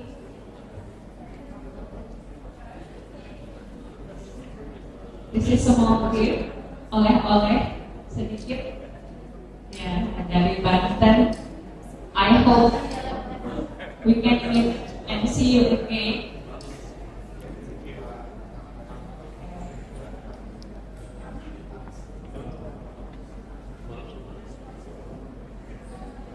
To Prof. Ismail Ali.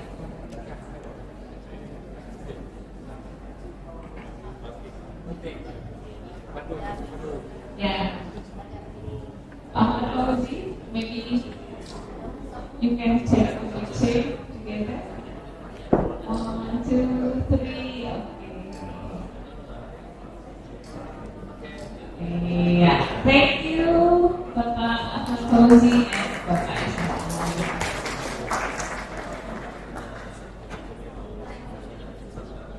Okay, before I close this event, I need to share information. Continue after break, lunch, and break time. To all presenters or parallel session, please directly come to the room that has been organized at the book program.